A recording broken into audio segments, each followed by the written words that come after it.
Hello, everyone. Tonight, we journey to a frozen mountainside monastery where time slows down and the air smells faintly of yak, butter, and incense. You stand just beyond a heavy wooden doorway wrapped in layers you suddenly realize aren't quite enough. It's cold, bone-deep breath turns to crystals kind of cold. A few monks in maroon robes move silently across a stone floor worn smooth by centuries of footsteps. One gives you a glance not unfriendly, not inviting, just present. Your boots crunch on a scatter of old snow as you step inside. There's a low humming, almost like a cat purring through a wall. But it's chanting ancient syllables, rising and falling like wind over a ridge. The warmth here doesn't come from fire.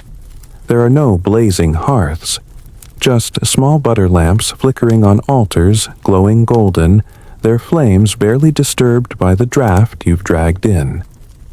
Your hands sting from the temperature shift as you approach a long wooden table. On it, shapes. At first, you think they're small statues made of ivory or polished stone, elegant, precise, otherworldly. Then one of the monks leans over a butter-yellow tool in hand and slices delicately into a dragon's wing.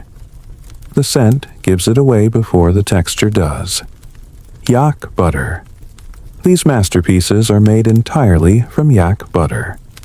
And no, that's not a joke. You are now surrounded by sacred dairy art, and you probably won't survive this if you try licking the walls. Seriously, don't. That's disrespectful and kind of gross. So, before you get comfortable, take a moment to like the video and subscribe, but only if you genuinely enjoy what I do here. And, hey, tell me in the comments where you're watching from and what time it is for you. Now, dim the lights, maybe turn on a fan for that soft background hum, and let's ease into tonight's journey together. You walk deeper into the main hall. The butter sculptures are everywhere, some towering, some no taller than your thumb. Here's a coiled serpent with eyes made from blackened resin. There's a celestial maiden mid-dance arms, frozen mid-gesture, her skirt spinning in buttered motion. And next to her, a grimacing demon mask, hollow-eyed, carved from the same exact substance you'd spread on sampa, a kind of roasted barley flour, the Tibetan staple. You're not alone. Around you, young apprentice monks hover like bees around honey, except the honey is fat-based and sacred. They roll press smooth and slice yak butter with the quiet focus of surgeons. There's reverence in every motion. And yet, when one boy's creation topples what looked like a butter lotus suddenly sliding sideways into a blob, the others burst into quiet giggles before rushing to help. Yak butter sculpting isn't just art. It's a devotional act, a form of prayer through precision. The monastery here trains sculptors who treat butter like some treat marble or bronze. One of the older monks, his fingers stained with crimson pigment, whispers that this monastery has practiced this craft for 600 years. That puts us back to the 1400s, give or take a time, when the world elsewhere was building cathedrals or sailing toward continents. Here they were rendering bodhisattvas out of dairy.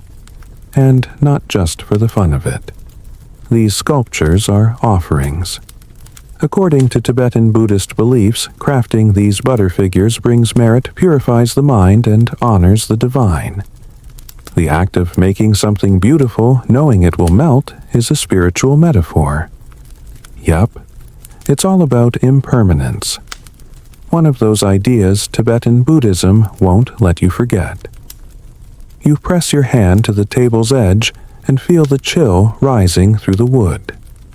The butter, too, remains cold and pliable, because the monastery's kept near freezing by design. No central heating here. Just layers of robes and the slow burn of meditation. and maybe a little caffeine.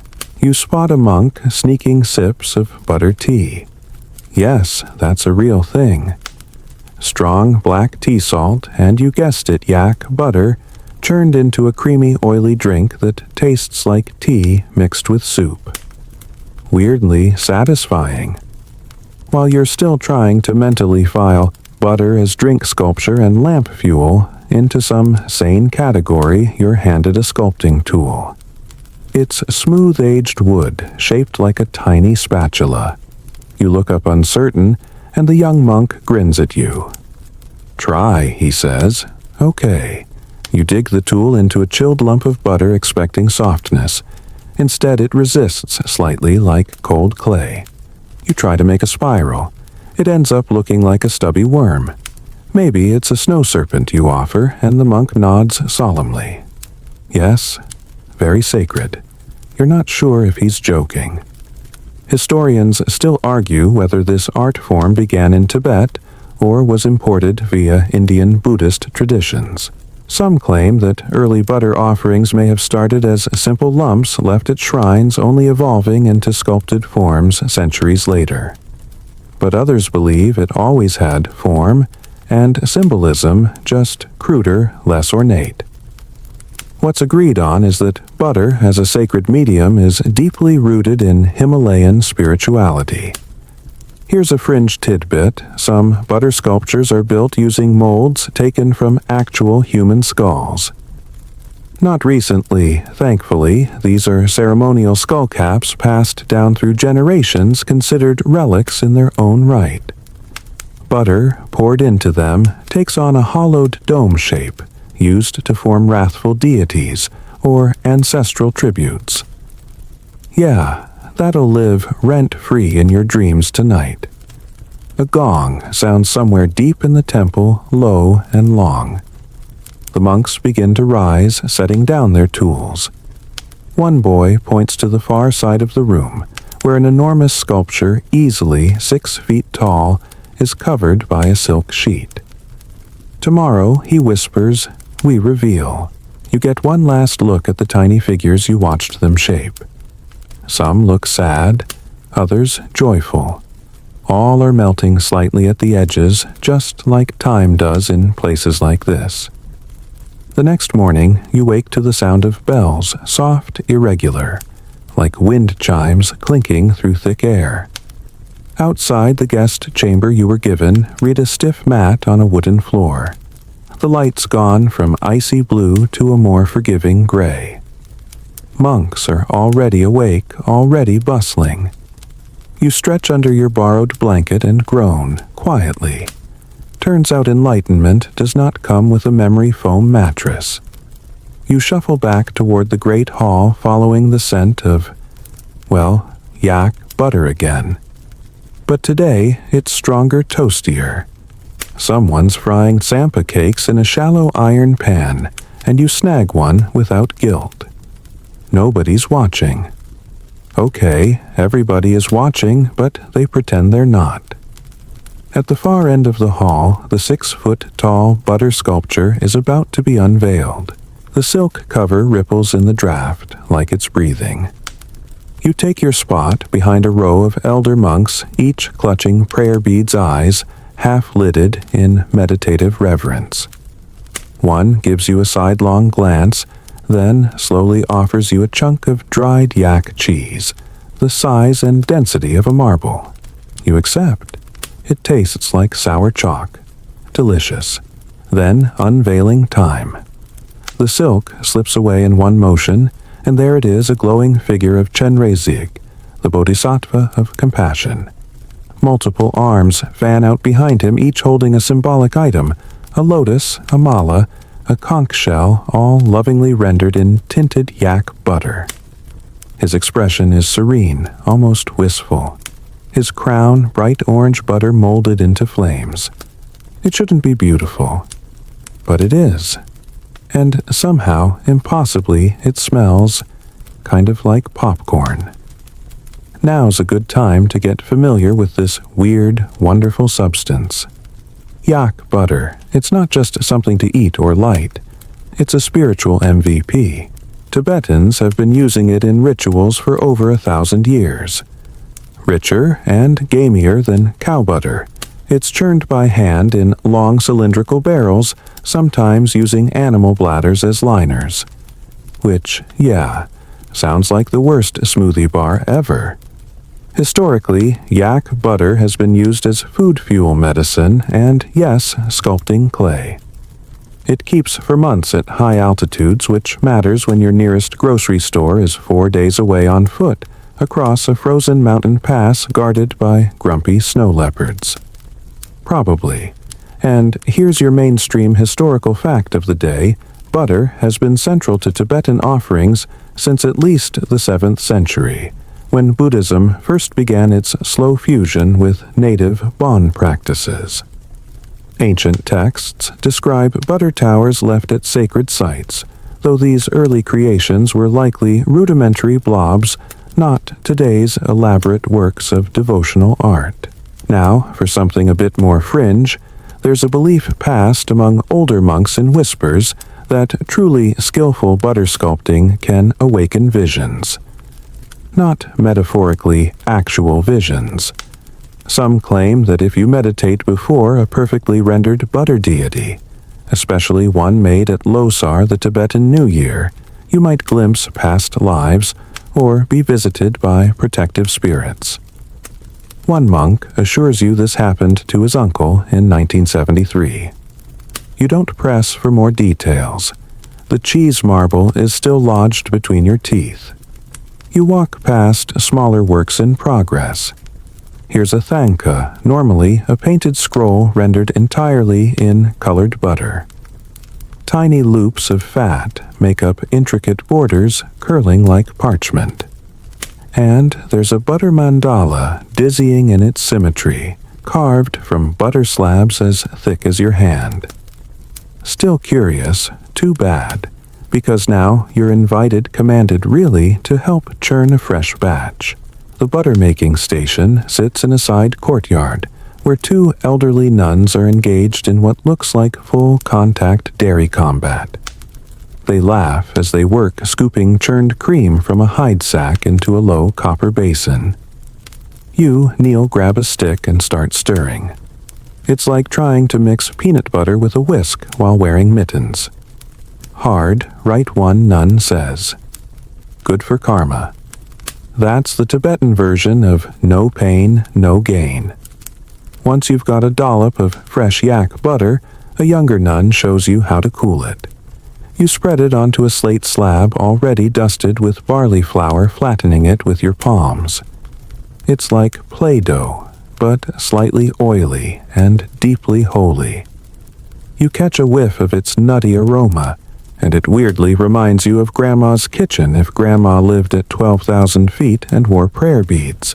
Historians still argue whether butter sculpting first emerged as a Bon shamanic offering or evolved directly from Indian Buddhist sand mandalas, which are similarly elaborate and impermanent.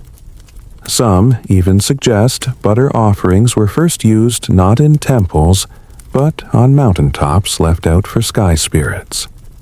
There's no academic consensus, and honestly, the monks don't seem to care. They're too busy doing it to debate it. You take a moment to look at your sticky hands. There's a fine pink pigment worked into the folds of your skin from the butter you helped dye earlier. And there's the deep satisfaction of having helped even clumsily in something that connects generations. The woman next to you gently wipes a smudge off your nose. Now she says you've been baptized in butter. As you walk back inside, it occurs to you how universal this all is. Every culture's got some food-turned art. Think sugar skulls in Mexico, gingerbread houses in Germany, or rice art in Japan. But few make it this intimate, this temporary, this chilly. Back in the temple, the giant Chenrezig sculpture looks just slightly different now. His butter petals are beginning to wilt just a little. His arms droop imperceptibly. The monks don't mind. In fact, they watch it with quiet admiration, like gardeners watching autumn leaves fall. Just before you leave the room, you see one young monk lean close to the sculpture, whisper something you can't hear, then press his forehead gently against the cool butter base.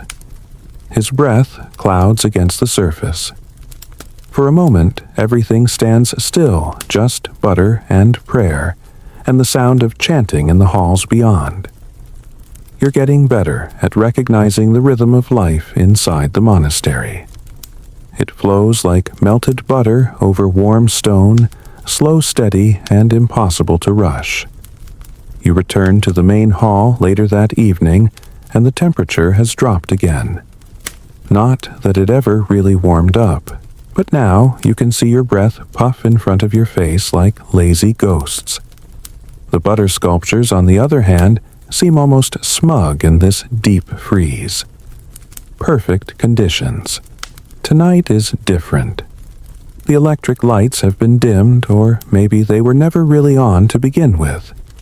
Instead, the entire room is aglow with butter lamps. Tiny flames flicker in rows along the walls and on altars. You count dozens, then hundreds. The air smells like toasted cream and incense. It's strangely cozy. You half expect to be offered a mug of butter-hot chocolate. You won't be. That's not a thing.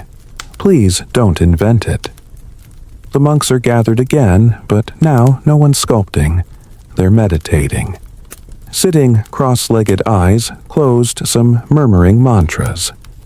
A few just breathe the way you might if you were trying to fall asleep, but also trying not to think about how your foot is slowly freezing off.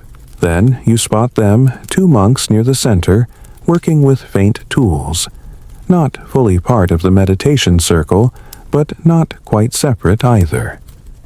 They sit beneath a simple hanging lamp, its buttery glow cast directly onto the slab in front of them. There's a fresh block of pale yellow yak butter resting on a flat stone, and beside it, an array of tools so delicate they look like dentist instruments. Thin sticks, wooden blades, metal needles, even a tiny looped wire like the kind you'd use to shape clay. These two are the monastery's master sculptors. One is old, with hands that tremble slightly until they touch the butter, then they go perfectly still. The other is younger, though his face carries that timeless monkish serenity that makes age a guess, not a fact. They work in absolute silence, slicing and pressing shaping by candlelight. You're drawn in. Every movement is deliberate. The older monk begins shaping the suggestion of a face, a high brow, a serene smile, narrow almond eyes. He pauses often, not to admire his work, but to visualize the next line before his hands move. It's not guessing, it's memory. He's probably carved this exact face 100 times, maybe 1,000. Always the same, never the same. You're standing behind him now, watching the details emerge. The figure forming is Green Tara, the female embodiment of compassion and swift action in Tibetan Buddhism. Unlike the towering Chenrezig from earlier, this sculpture is small, maybe the size of a football, but it's impossibly detailed. Each petal of the lotus she sits on is shaped by thumb and forefinger, then refined with the wire tool. Her hands form the mudra of protection. Her crown gleams with flecks of dyed butter, pressed into jewel-like shapes. And, yes, dyed. You start noticing the faint tints, rose in her cheeks, a teal in her headdress, gold across her sash. The colors are subtle but unmistakable, especially in the soft, warm light.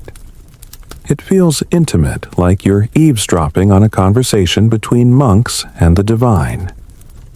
Quirky side note, traditionally, these sculptures are made almost entirely by hand without gloves.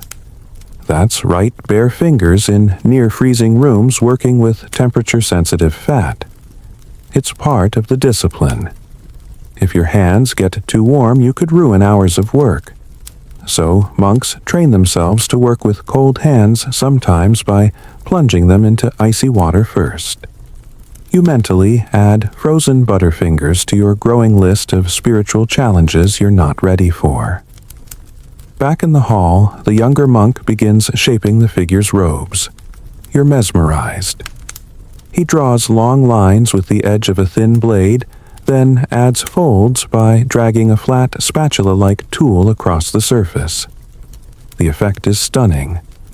It really does look like fabric caught mid-motion. From a distance, you'd swear it was silk. Up close, it's creamy textured and faintly sweet-smelling. Here comes your historical anchor for the evening for centuries. These butter sculptures have been created under the same constraints. Cold rooms, hand-churned yak, butter, natural pigments, traditional tools. The art form has been passed from master to student without much change. In fact, some monasteries even consider it a kind of oral transmission, since sculpting is taught by demonstration, not documentation. There's no butter sculpting for dummies manual lying around, sadly. And yet there are debates. Oh yes, scholars still argue whether sculpting in such low light was always intentional or just a result of poor infrastructure. Some say the flickering shadows help sculptors see the divine forms more vividly, almost like reverse chiaroscuro. Others argue that monks just didn't have many torches and learned to work with what they had. Either way, the tradition of sculpting by candle or butter lamp continues today, even in monasteries with modern lighting. It's like a sacred vibe check. You sit now, cross-legged, close enough to hear the butter squeak faintly under the blade. The older monk smiles gently as if to say, "You understand now, don't you?" You kind of do. The sculpture isn't just a tribute to green terra, it's an active presence of mindfulness made physical. A sacred pause carved into dairy. They're not rushing.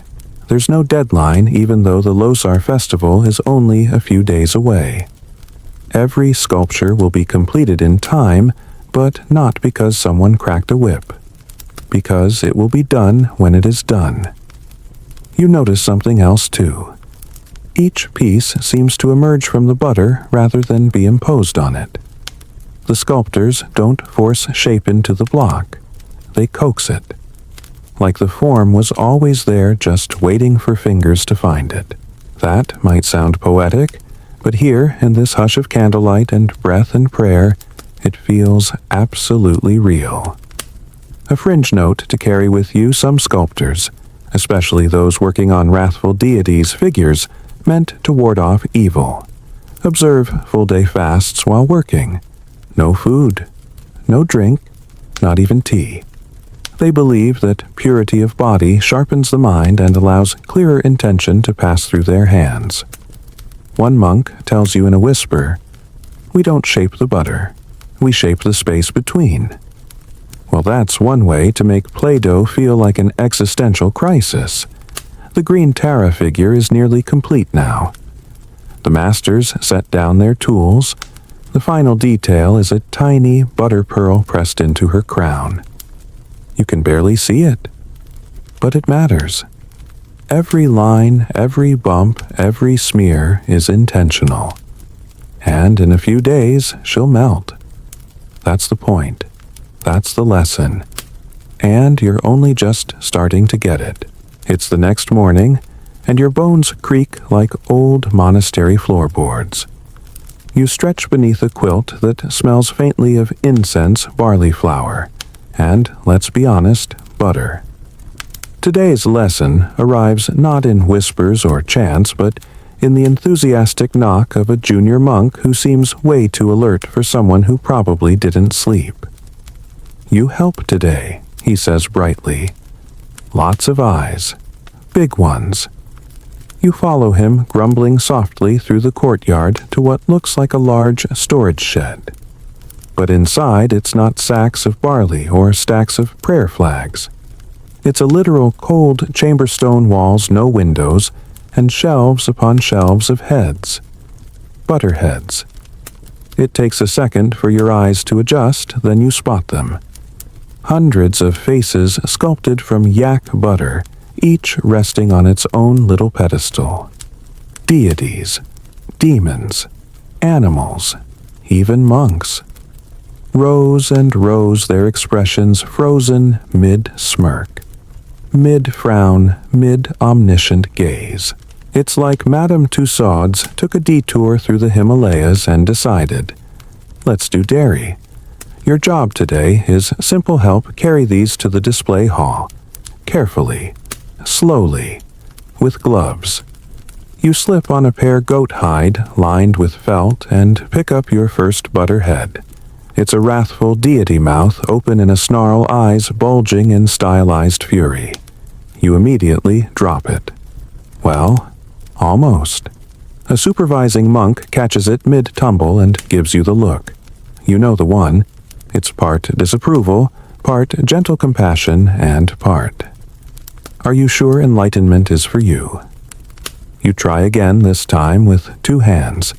It's heavier than it looks, dense, cold, surprisingly solid. But the surface is delicate. You feel it beginning to soften just from your grip. Every sculpture here will be on display for the Monlam Chenmo Festival, one of Tibet's largest annual prayer gatherings. The butter sculptures. They're the crown jewels. And you're on team transport. As you walk the narrow hall, something clicks. Each of these faces was made by hand, sometimes several pairs of hands over many hours. They were chilled, detailed, retouched. Their pigment was mixed using saffron ash powdered minerals and even flower petals. No commercial dyes. The result is earthy and organic and totally alive. Here's your historical anchor, the tradition of creating butter heads and elaborate butter tableau for Monlam Chenmo. Dates back to at least the 15th century. It was heavily promoted by Tsongkhapa, the founder of the Gelug school of Tibetan Buddhism, who emphasized ritual and scholarship. Butter sculptures became a central part of the festival, both as devotional objects and as temporary temples of meaning. And, get this, some monasteries even held competitions. Competitive butter sculpting. Imagine the Olympic ice sculpting event, but with monk robes and chanting. You place your deity on a wide table where other volunteers begin assembling a multi-layered scene. Arms, torsos, animals, clouds, all butter. The heads are placed last, carefully aligned. Some of the scenes are mythological stories of Avalokiteshvara rescuing the damned. Others are symbolic, a giant wheel of life with beings trapped in cycles of craving and rebirth. All of them are temporary. All of them destined to melt. And here's the quirky tidbit: in some remote areas of Tibet, families used to make small butter animals at home and leave them outside on New Year's Eve. The idea the household spirits would come by, admire the work, and offer blessings in exchange. If the butter figures were gone in the morning, it was either a good omen or a yak got hungry. Tough call. You step back for a moment to stretch your hands. That's when you notice a boy, maybe 9 years old, working on a miniature tiger. His fingers are red from the cold, but his face is pure concentration. The tiger is detailed little claws, tiny teeth, a curl in the tail. You compliment him. He shrugs and says, "My grandfather made dragons. Tigers are easier." A monk nearby adds, his grandfather once carved 100-headed Avalokiteshvara with 50 arms, in butter. Took him 2 weeks. People cried when it melted. You ask if they photographed it. The monk just smiles. We don't save pictures. Only memory. Let that one sink in. Meanwhile, the display hall is transforming. Tables are layered with barley flour. Butter landscapes start taking shape: mountains, rivers, temples. You help place one figure, a golden deer, beside a butter stupa, its eyes too wide, too human. It's unsettling in that sacred mascot kind of way, like it knows you once accidentally microwaved your roommate's prayer flag. Butter towers are rising too, yes, literal towers. These are called torma ornate butter and barley offerings made for specific rituals. Some are tall and flame-shaped, decorated with spirals and embossed with floral patterns. They'll be used in ceremonies, then either destroyed or fed to fire. You try to imagine months of work reduced to smoke. It's a weird combo of heartbreak and relief. And here's where scholarly debate walks in with a clipboard. Historians still argue whether these elaborate butter sculptures were always considered sacred art, or if their original purpose was more theatrical. Think early Buddhist morality plays in sculpture form. Some scholars believe these displays were meant to teach illiterate villagers the basics of karma, rebirth, and compassion. Others argue their purpose was never didactic. It was always devotion through impermanence. Art for the divine. Not for you, not for photos. You help assemble the final piece of one of the larger displays, a bodhisattva, floating on a sea of pink butter lotus flowers. The petals glisten shaped by tools and fingertips. They don't shimmer like plastic. They glimmer like truth. You take a step back. All around you, monks and lay people are working in synchrony. Some sculpting, some painting, some blessing. It's not chaos, it's choreography. No one leads. Everyone moves together like butter softening in the same warmth. At some point, a bell rings. Not for food, not for meditation. This bell means enough. Time to stop shaping. Time to let it be. The displays are done, and you helped. You wipe your hands on a coarse cloth. There's yellow under your nails, red in the cracks of your knuckles. You smell like a holy kitchen. And in your chest, beneath the bone-deep cold, something warm. As you walk past the completed displays, you realize something odd. None of the butter sculptures feel sad, even though you know they'll vanish. They don't mourn their own melting. Instead, they sit there, proudly, glorious, temporary, ridiculous in their beauty. And you think maybe life is meant to be just like this. A glorious mess of flavor, color, fragility, and devotion. Gone in a blink, but real while it's here. There's a certain kind of silence that follows a great effort, the kind that feels earned. That's what blankets the monastery this evening. The final butter sculptures have been placed, the tools cleaned. The leftover scraps of colored fat are wrapped and stored like precious stones. No one's speaking loudly now. There's nothing left to plan. Only waiting. You find yourself drawn again to the main hall. This time, the doors are open wide to the courtyard, where monks are lighting hundreds, no thousands of tiny butter lamps. Each one is a squat, palm-sized dish filled with clarified yak butter and fitted with a wick. As the flames catch, the courtyard begins to glow like a lake of fireflies. The air grows thick with warmth and smoke, and a low, golden hush. Someone presses a wick into your hand. You light it, place it, step back. That's it. You're part of the ritual now. This is the eve before the unveiling. The sculptures are hidden behind cloth partitions for now shrouded in mystery, like gifts waiting to be opened. And while the butter lamps are beautiful, they're not just ambiance. They're prayers. Each one symbolizes the dispelling of ignorance and the illumination of wisdom. If you'd grown up here, you might have whispered your hopes into the flame. Instead, you stand quietly and try not to think about how flammable your coat probably is. Here's your historical breadcrumb butter lamps have been part of Tibetan Buddhist ritual for well over 1,000 years. Originally, they were made using animal fats, but yak butter quickly became the gold standard, not just for its availability, but for its clean, steady burn. Entire rooms in certain monasteries are reserved solely for these lamps tended around the clock. In Lhasa's Jokang Temple, there's a chamber that holds nothing but butter lamps. It smells like salvation and burnt toast. Back in the courtyard, the chanting begins. A long, low drone, almost like the monks are singing directly into your bones. You feel it before you really hear it. Vibrations in your chest, a soft pressure behind your eyes. Then the drums join in. Slow, measured, a heartbeat for the sacred. And the horns, those deep Tibetan trumpets that sound like a sleeping dragon sighing. It's not music in the way you know it. It's older than melody. It's architecture made from sound.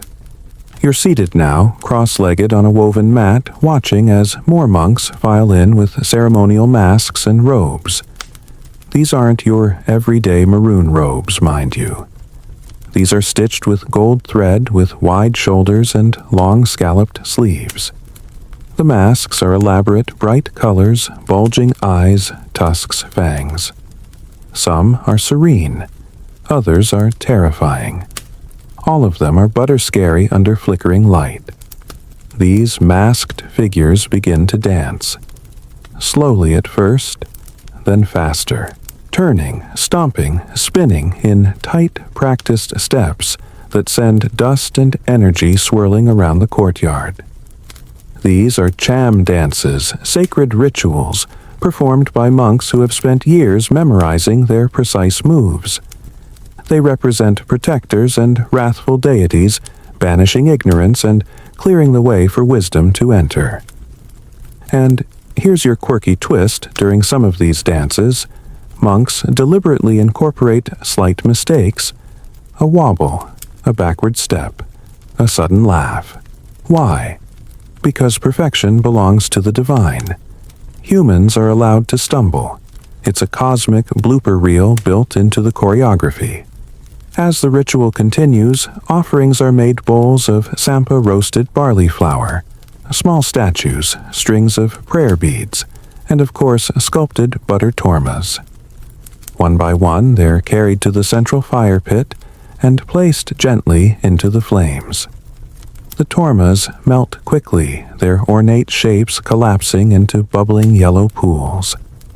It should be sad. It isn't. The air smells thick and fatty and oddly sweet. The young monk from before the tiger sculptor is seated beside you now. You ask if he's sad to see the sculptures burn. No, he says, squinting into the fire. They did their job. Simple as that. The fire's glow dances across the walls of the courtyard, flickering over ancient murals. Dragons coil in painted clouds. Bodhisattvas gaze out with those calm, half-lidded stares.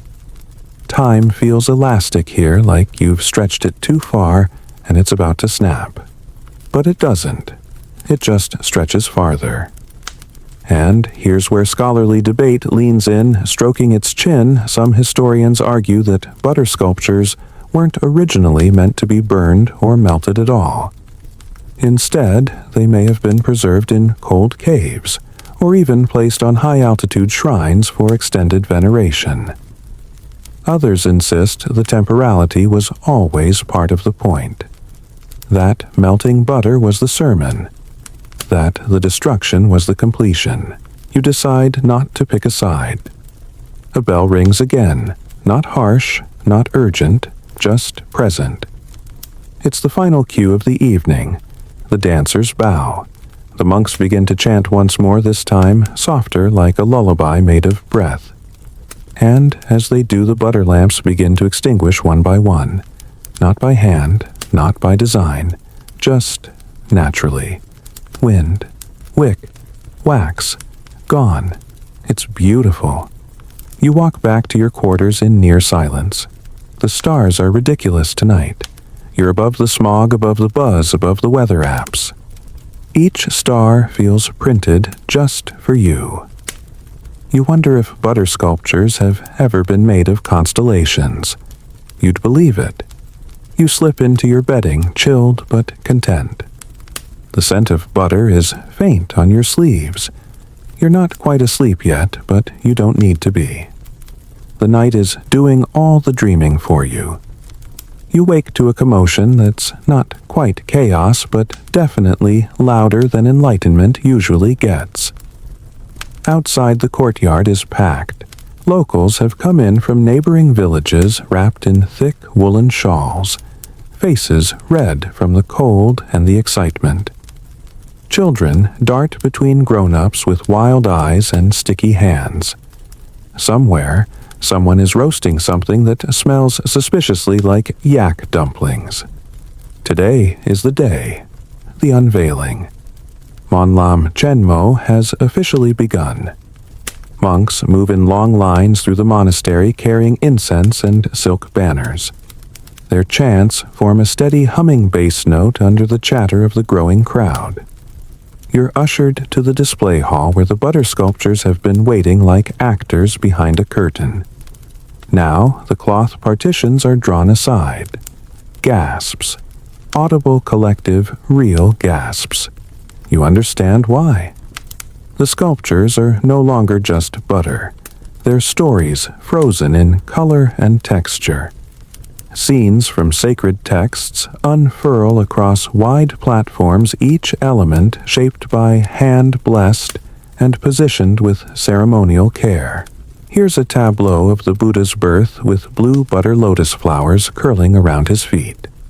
There's the wheel of life, full of tiny humans, animals and gods caught in the eternal spin of karma. And off to the side, tucked in a quiet corner, is your wrathful deity. Still snarling, still weirdly proud. You feel something unexpected joy. Real joy. Not the kind that leaps, but the kind that sits in your chest like a warm rock in the sun.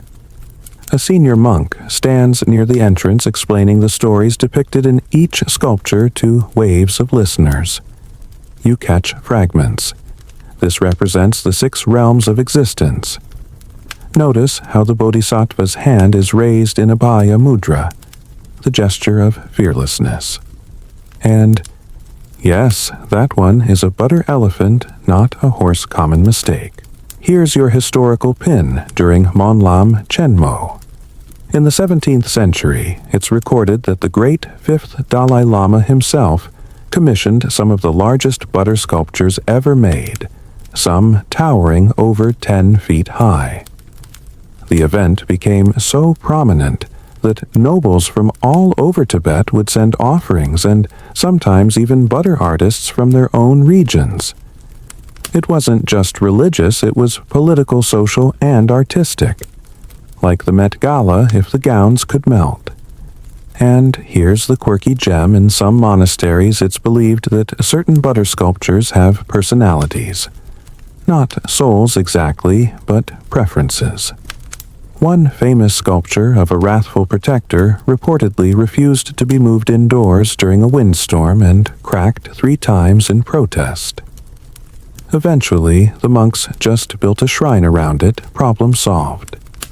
You wander from one display to the next, and that's when you hear it laughter. Not irreverent, not loud, just a bubbling giggle from a pair of old women standing before a butter sculpture of a meditating deer. You can't help asking what's funny. One of them grins and says, "He looks like my husband, always peaceful when I'm talking."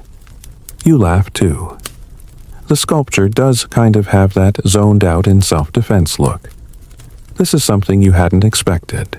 The butter sculptures are sacred, yes, but they're also deeply human. They invite reaction, smiles, questions, even teasing. You remember the tiger the boy made, tucked near a mountain scene, now proudly perched. Someone's placed a string of flower beads around its neck. Now, let's pause on something deliciously uncertain. Historians still debate how much of the butter sculpture tradition came from indigenous Bon practices. Before Buddhism became dominant in Tibet, The Bon religion used offerings of fat grain and effigies in ceremonial contexts. Some scholars argue that butter sculpture is a Buddhist evolution of these ancient rituals, a kind of sacred rebranding. Others claim the two developed separately, converging only in practice, not origin. So, are the sculptures more Bon than Buddhist, or a creamy mixture of both? You can't decide, but the ambiguity feels comforting. Like the sculptures themselves, soft, detailed, slightly unknowable. Hours pass. Not because you're keeping track, but because the sun begins to cast long shadows across the courtyard.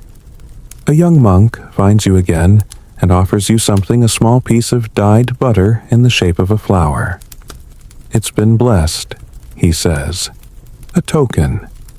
You're not sure what to do with it, so you place it carefully into your coat pocket, half expecting it to whisper something wise.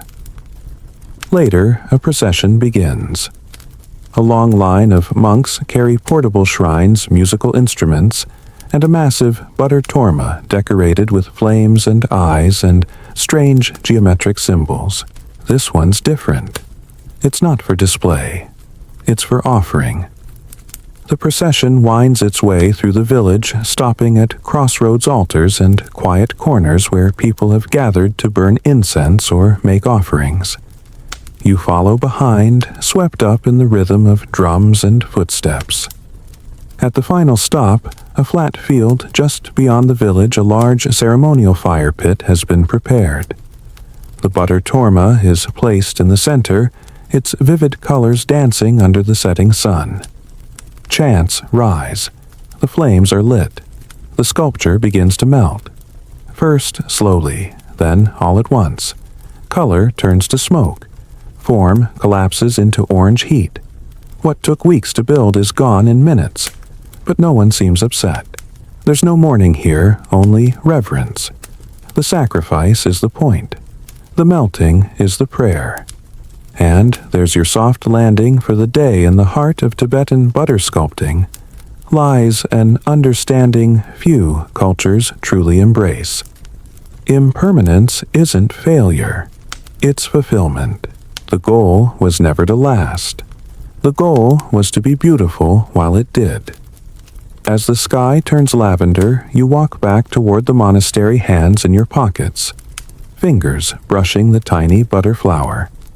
It's softened a bit from your body heat. Still fragrant, still silly, still perfect. Tomorrow, new rituals will begin.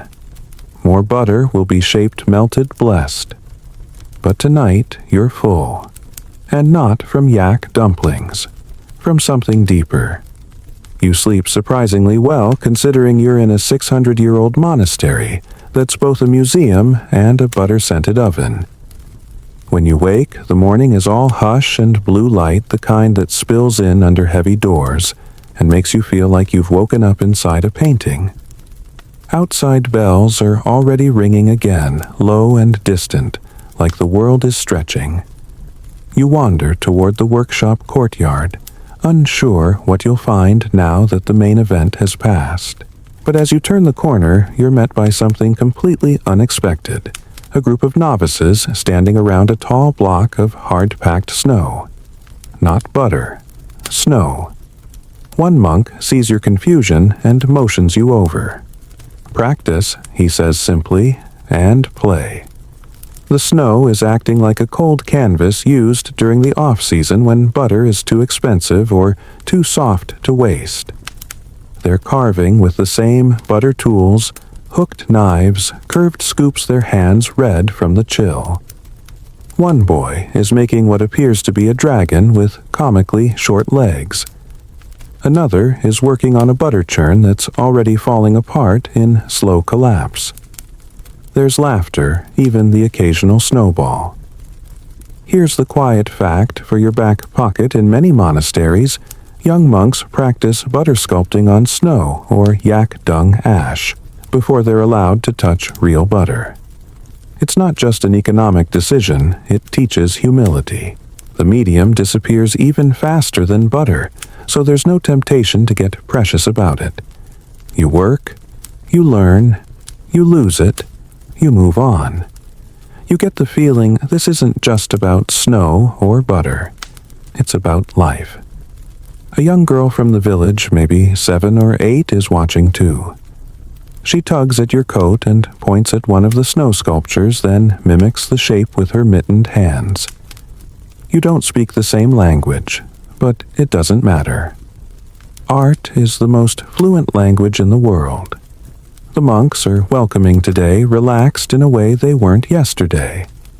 With the major ceremonies completed, the pressure has lifted like steam off hot butter. You're invited to try your hand at a simple design of flower. You kneel, press a scoop into the soft snow, and begin shaping petals. They're clumsy. They melt under your fingers. But when you step back, someone nods in approval. It's not much, but it's enough. And now the historical thread we're pulling today, butter sculpture, hasn't always stayed within the bounds of religion. In the 20th century, particularly during Tibet's years in exile, butter art found new contexts, exhibitions, museums, even international festivals. The Norbalinka Institute in Dharamshala, India, for example, teaches butter sculpting, alongside other traditional Tibetan arts. What was once an exclusively spiritual practice has become a bridge between old and new, sacred and secular monks and tourists. But here's a juicy fringe nugget. There was a brief moment in the 1980s when butter sculpture was considered as a form of cultural diplomacy. Tibetan communities abroad created butter artworks to send to political leaders and international museums intended not just as art, but as fragrant, melting messages of identity. There are rumors, still unverified, that a small butter mandala once made it to the Smithsonian. It melted, of course, but apparently the janitor who cleaned it up said it was the most peaceful spill he'd ever seen. You sit with that image for a moment. You're invited inside for breakfast tsampa, again, mixed with a bit of sugar and tea this time, making it into a doughy paste. A monk sees you hesitate and says, "We call it energy food." He's not wrong. It tastes like granola's humble cousin. You scarf it down and wonder briefly if anyone has ever tried putting Nutella on it. Probably blasphemy. Probably delicious. After breakfast, a quiet walk takes you through a narrow hallway in the monastery that you hadn't noticed before. The walls are lined with old sketches, preliminary butter sculpture designs. Some are ancient, faded by candle smoke and time. Others look recent, sharp, with pencil lines and playful annotations. Arrows point to where flames should go. Notes like "make eyes scarier" and "too many arms" are scribbled in the margins. It's a visual lineage, a dialogue across generations of sculptors. Not everything survives in butter, but drawings do. And this, you realize, is how they preserve memory. Not just in photographs or recordings, but in technique passed from teacher to student, gesture to gesture, mistake to mistake. You run your fingers lightly along one of the older sketches and feel the paper ripple under your touch-like skin. Let's visit our scholarly debate of the day. Some historians argue that butter sculpture isn't a fine art because it lacks permanence, that it's craft, not art. But others fiercely reject that distinction. They point out that ephemerality is part of its power, that butter sculpture challenges the Western obsession with permanence. It says beauty can melt and still matter. Which side wins depends on whether you think the Mona Lisa is more valuable than a snowflake, or if you're okay admitting that sometimes they're both masterpieces. Back outside, a senior monk beckons you over to a low platform where a new sculpture is forming. It's not part of a festival or ritual. It's just practice. A tiger again, though this one is more abstract, almost geometric. The monk says it's inspired by a dream. No sketches, just memory. He lets you watch as he works. There's no hurry, no audience, just the butter, the cold, and the sound of shaped breath. You stand beside him silent. You don't feel like a tourist anymore. You feel like a guest. The wind picks up and your coat flaps softly. You reach into your pocket and find the butter flower again, now firmer from the cold air. You hold it up to the light, let it catch the sun. It glows like amber, like something living. You smile, because this is what the butter has taught you. You don't have to last forever to matter. You just have to melt well. It's the last day of Monlam Chenmo, but the energy has shifted again. You feel it the moment you wake. There's a hush to the monastery, but not the sleepy kind. It's a focused silence, like everyone is getting ready for something serious. You dress quickly, your breath clouding the air as you step outside into a sky the color of raw wool. The cold wraps around you like a question you haven't figured out how to answer yet. Down in the courtyard, the butter sculptures are being moved. Not displayed, not preserved, taken down. You blink a few times, thinking maybe you're seeing wrong. But no. One by one, the sculptures are gently lifted from their platforms and dismantled. Not destroyed, not yet, but unmade, delayered. Butterbirds are removed from butter trees. Towers are unstacked. Faces are wiped away with reverent cloths. Nobody cries. Nobody clings. It feels sacred. A monk sees your puzzled expression and gives you a small smile. To build something is a blessing, he says. To let it go is enlightenment. You want to write that down. You don't, because it feels better to just carry it in your bones for now. Here's the bit of history unwrapped for today. Traditional butter sculptures after display are almost never preserved. They are dismantled, offered to fire or water, or carefully placed where they can decompose naturally. The idea of keeping them, of resisting their disappearance, is considered spiritually off-key.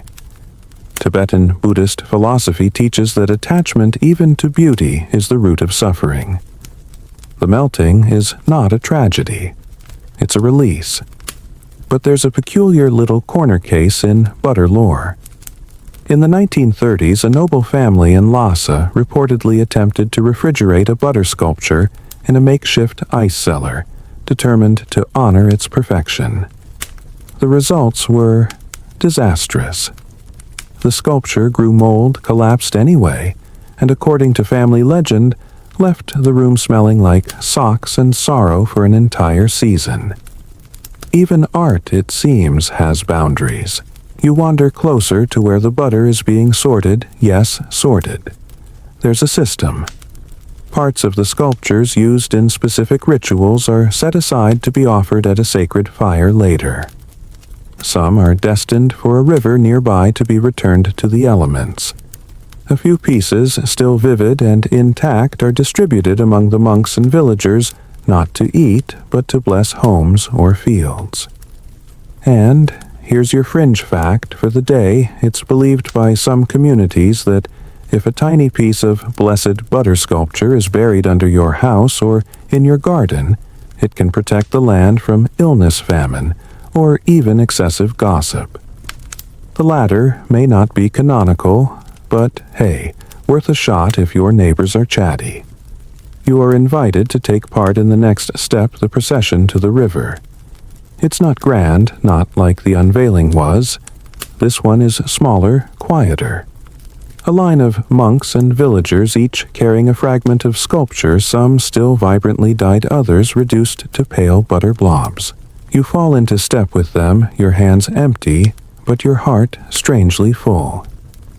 The path winds down through a wooded slope, past prayer flags rustling like laundry in the wind.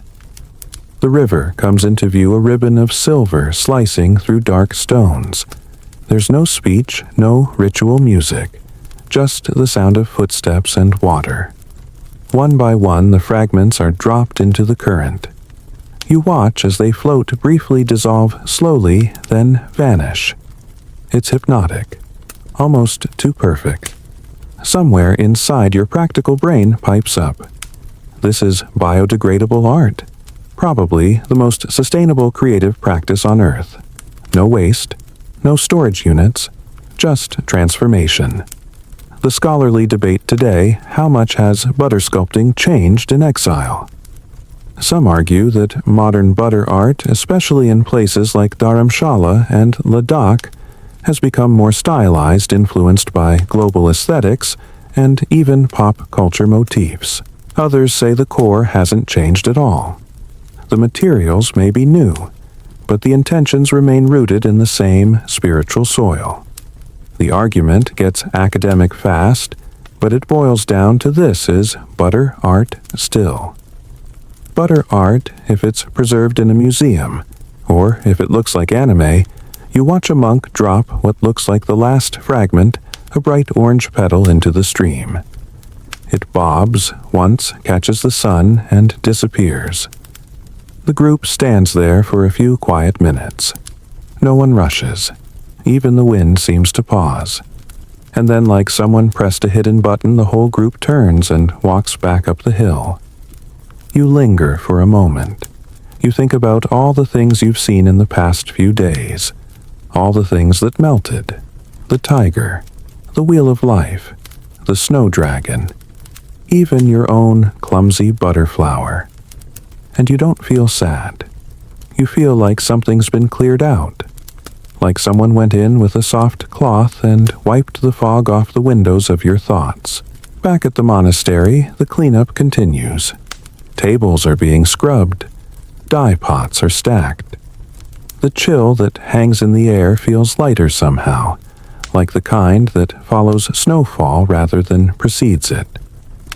You spot the boy who made the butter tiger again. He's got soot on his cheeks and butter on his robe, which you're pretty sure is the exact recipe for enlightenment. He gives you a toothy grin and holds up a new lump of butter in his hand, already shaping something tiny. You ask what he's making this time. Nothing, he says with a shrug. Just butter. And maybe that's the best answer of all. You find your way back to your little corner room and peel off your coat. Your pocket's empty now, the butter flour is gone. Melted, probably. Or maybe it slipped out along the way. But you're okay with that. It wasn't meant to last. And neither, honestly, is anything else. After days of color light and ceremonial chants that vibrated your ribs like tuning forks, the monastery is finally quiet in that real heavy kind of way, like a blanket pulled snug across the roof of the world. You wake to muted sounds, a broom brushing stone, a kettle boiling somewhere, a single bell calling no one in particular. It's a cleanup day. But not just for butter and dye stains, for minds too. You're invited to sit in on something different, a reflective session with the senior monks. Not a lecture, not a ritual, more like a debrief. A circle of folded legs and soft voices. No one's leading, no one's recording. This is oral tradition in its most intimate form. You find a spot on the edge of the room. Incense curls through the air like a lazy cat, and the walls are washed in golden morning light. The conversation is in Tibetan mostly, but someone sits beside you and translates in a whisper. They're sharing memories of sculptures past, the tallest one ever built. The year a yak wandered through and ate half a mandala before anyone noticed. The time a sculpture collapsed just before the final blessing, and someone rebuilt it in 15 frantic minutes, powered by prayer and pure adrenaline. These are the real histories, not the polished ones found in books, but the butter-smudged humankind. One monk recalls how his teacher used to describe sculpting as borrowing from the illusion. That stuck with him for decades. Another mentions how his first tiger looked more like a confused sheep, but was still given a name and a place in the lineup. Everyone laughs. It's not the kind of laughter you expect in a monastery. It's better. Here's your mainstream historical moment to tuck in for centuries. The transmission of butter sculpting techniques wasn't formalized. There were no schools, no diplomas.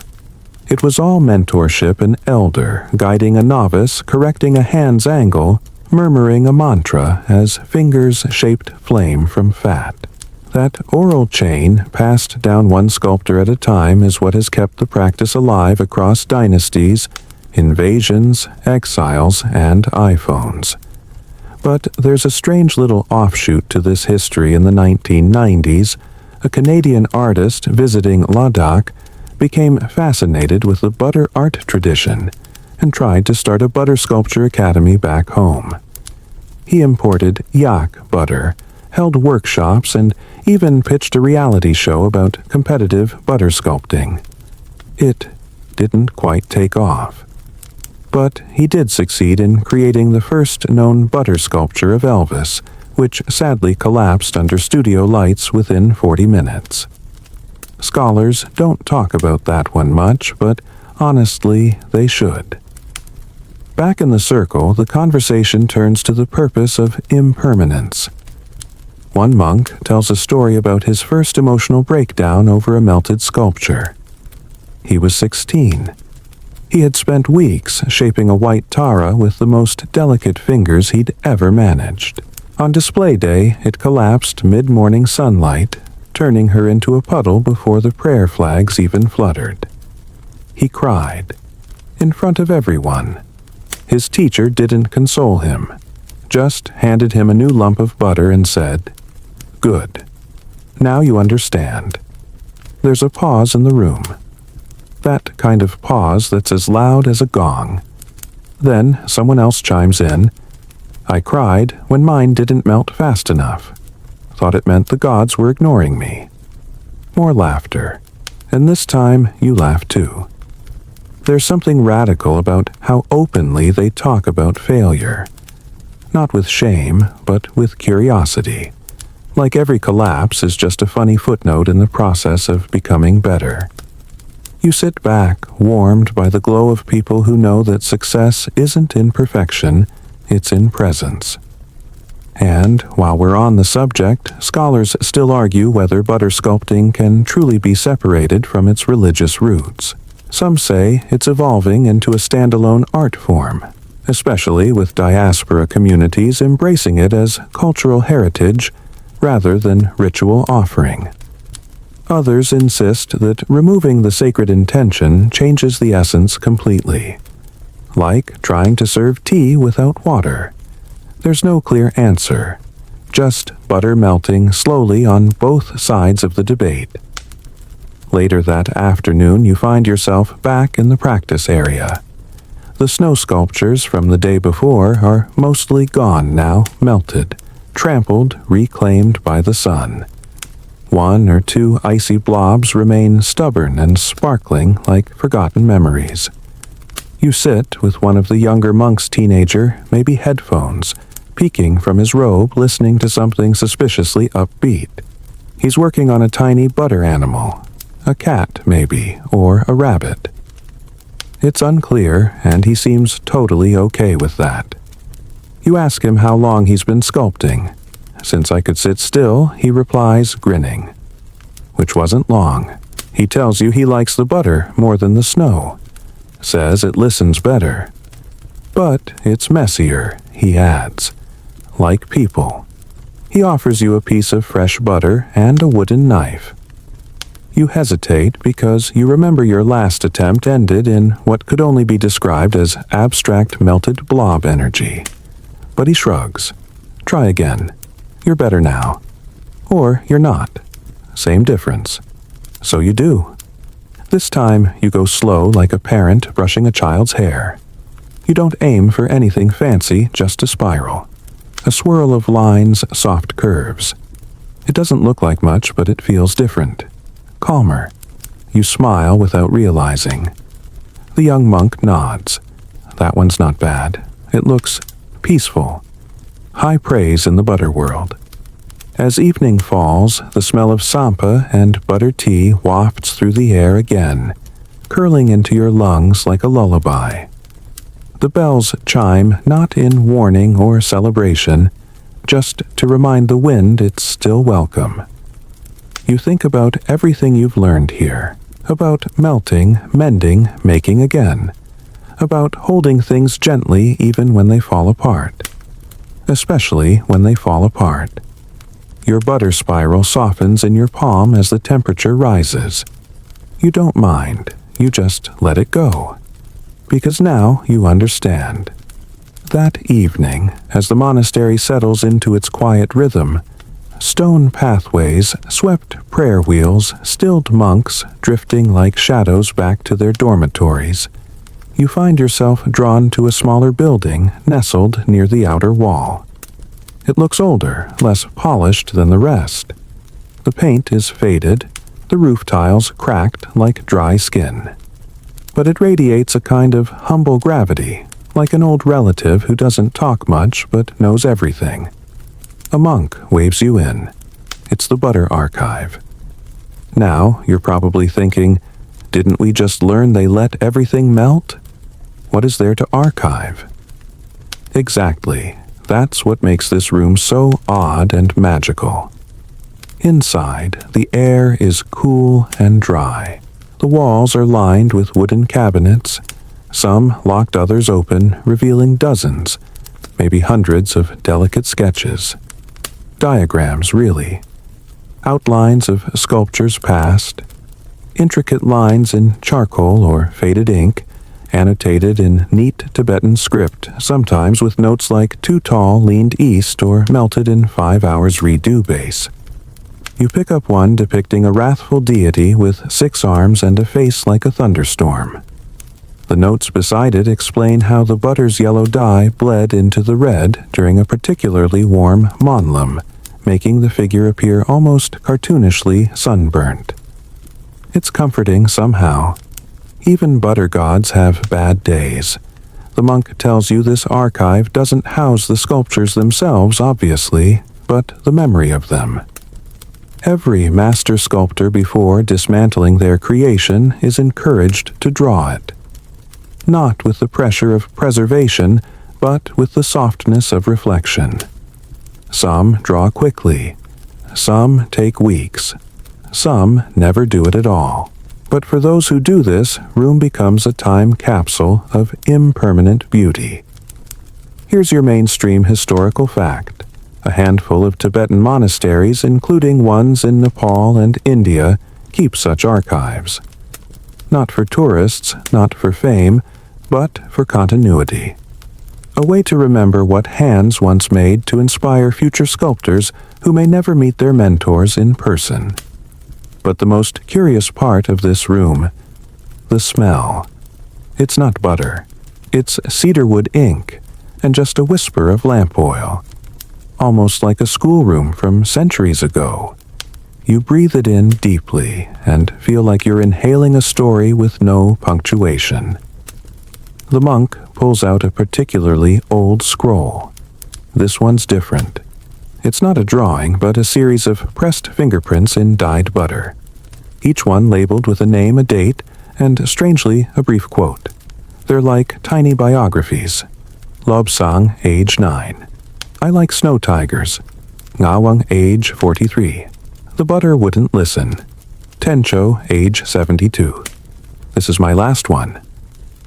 You stare at them, these thumb-sized echoes of people you'll never meet. Some of them are probably gone now. Some might be alive and sculpting somewhere else. One might have made the butter tiger you saw earlier this week. This is the quirky bit. Some monasteries believe that a fingerprint in butter, when pressed mindfully during sculpting, carries spiritual imprint like a kind of karmic signature. Even if the sculpture melts, that print lingers on some cosmic ledger. Weird, maybe. Beautiful, absolutely. You're offered the chance to leave your own mark. The monk hands you a scrap of paper and a dab of butter-dyed faint blue. You press your thumb into it, unsure if you're qualified for any of this. But, hey, what's one more mystery on the pile? You write your name beneath it, and, after a pause, scribble. Didn't survive the yak butter tea. Still loved it. He smiles and gently slides it into the archive between a drawing of a butter dragon and someone else's frustrated notes about trying to sculpt lightning bolts. You're part of it now. Not in a flashy center stage kind of way, but in the quiet corners where real traditions live and breathe and wait for the next set of hands to continue the story. Now, here's a scholarly debate to chew on while you sip that slightly less scary cup of butter tea. Some historians argue that these visual archives, and especially the inclusion of personal notes and prints, mark a subtle shift in butter sculpting from strictly religious ritual to something more human-centered, more autobiographical. In the old days, sculptors rarely named themselves. Their work was for the divine, not for personal pride. But now you're seeing fingerprints. You're seeing jokes and confessions and weird little emotional time capsules stuck between pages. Is this evolution dilution or just adaptation? No consensus. Just a lot of nodding and polite disagreement in very scholarly tones. You leave the archive with a strange lightness in your chest. Not the sugar rush kind, but something deeper. Like you've added a brick to a building that no one can see but somehow still stands. Back in the main hall, some monks are practicing chants. Not the full-throated performance version, this is more like humming. Soft syllables repeated over and over, forming a kind of low, comforting ocean of sound. You sit at the back, cross-legged, listening. And, as you close your eyes, you realize something kind of funny. You've spent days learning how butter can become art, how it's dyed, molded, stacked, sculpted, how it holds shape and then loses it, how it tells stories and then disappears. But the real magic isn't the butter at all. It's the people, the hands, the breath, the voices behind it, the kid with the tiger, the woman who paints shadows, the monk who cried at 16, the one who didn't. And now you one more thumbprint on the wall of a melting cathedral. And yeah, okay, maybe it's just butter. But it also might be the most alive thing you've ever seen. A new morning unfolds like parchment soaked in golden light, and you're starting to notice how time here doesn't tick so much as hum. There's no morning rush, no inbox dread, no 3-alarm coffee culture. Just slow breath, warm sun, and butter waiting patiently to become something sacred. Today is different, though. You're not sculpting, you're walking. The monks invite you on a pilgrimage, not a long one, just a winding trek to a nearby shrine tucked into the mountain's shoulder. The kind of place you'd never notice from a distance. They say it's where some of the first butter offerings were placed by travelers too poor for incense, too weary for ritual. Just a handful of butter pinched from their food and pressed into the rock with hope. You lace your boots, you bring your scarf, and you bring butter wrapped in fabric like a precious gift, which it is. The path begins just past the stupa, winding upward through juniper bushes and tiny purple flowers, so determined they grow from stone. The air's thinner here, crisp and full of tiny crackles wind through prayer flags, distant hooves clinking on rock, your own breath puffing like a sleepy steam engine. As you walk, a monk named Sonam matches your pace. He's older, round-faced with that kind of laugh that erupts from the gut before it even hits his mouth. You know, he says, when I was young, I thought butter sculpture was just a monk's arts and crafts club. Then I saw one melt mid-prayer, and I cried so hard I got a nosebleed. That's when I figured, This is serious. You laugh mostly because you're not entirely sure he's joking. He shrugs. Maybe the gods just wanted a snack. That's your first joke quota met. You reach a point where the path narrows into a ledge. It's not dangerous unless you're texting while walking, which thankfully you're not. The view opens wide, dizzying in its emptiness. Valleys stitched with rivers' peaks like old teeth, the monastery itself now a toy version of its sacred self. And tucked into the rock ahead, almost invisible, is the shrine. It's small. Just a shallow cave, barely the size of a bedroom closet, blackened by centuries of smoke. But what catches your breath is the wall, hundreds of butter prints. Thumb-sized, palm-sized, even full-hand imprints. Some fresh, some hardened and cracked, some nearly worn away. Sonam kneels. He unwraps his butter. You do the same. There's no prayer to say, no ceremony. You just press it gently into the stone. It feels humble, but powerful, like whispering instead of shouting. And here's your mainstream historical fact: this kind of butter offering predates the elaborate sculptures by centuries. In remote Himalayan regions, travelers and herders would leave butter on sacred stones or trees to request protection from spirits' weather or just bad luck. It wasn't about beauty, it was about survival. Butter as petition. Butter as belief. But here's the twist, the fringe fact. In parts of Bhutan and Ladakh, there are oral tales of butter offerings being answered with dreams. Travelers who left offerings would wake with vivid visions, sometimes a deity, sometimes a deceased loved one, sometimes instructions for what herb to use on an injury. Historians roll their eyes. Locals nod solemnly. Butter Nature's voicemail. You linger at the shrine longer than expected. It's not about the view anymore. It's about presence. You sit beside the monks, watching them touch the wall, not just with butter, but with reverence. It's like they're tracing the fingerprints of ghosts, adding their own to the invisible chain. Then comes the second joke of the day, courtesy of a younger monk who squints at your handprint and says, "Ah yes, the great butter crab of 2025. You look at your creation. Okay, maybe it's not as elegant as you imagined.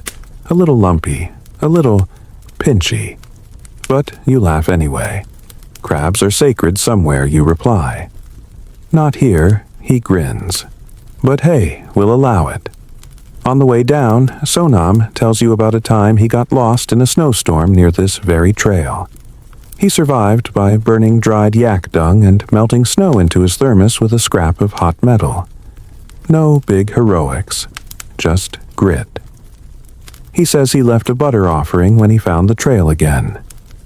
Not because I believe butter saved me, he says, but because I needed to say thank you, and it was all I had. You nod, heart softening like well butter in sunlight.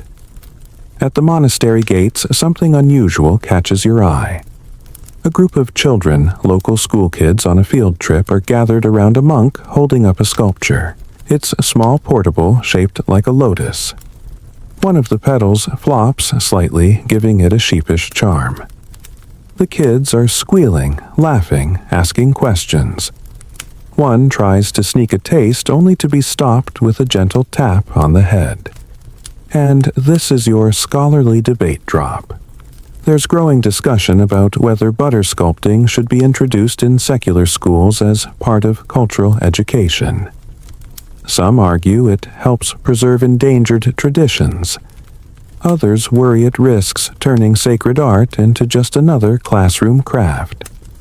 There's even a 2017 report from an educational symposium where two teachers got into a heated debate over the use of real versus synthetic butter in school projects. Spoiler, real butter won. You watch the monk gently guide the children's hands, showing them how to smooth the butter without pressing too hard. He lets them try shaping a swirl. Their fingers are clumsy. their laughter loud.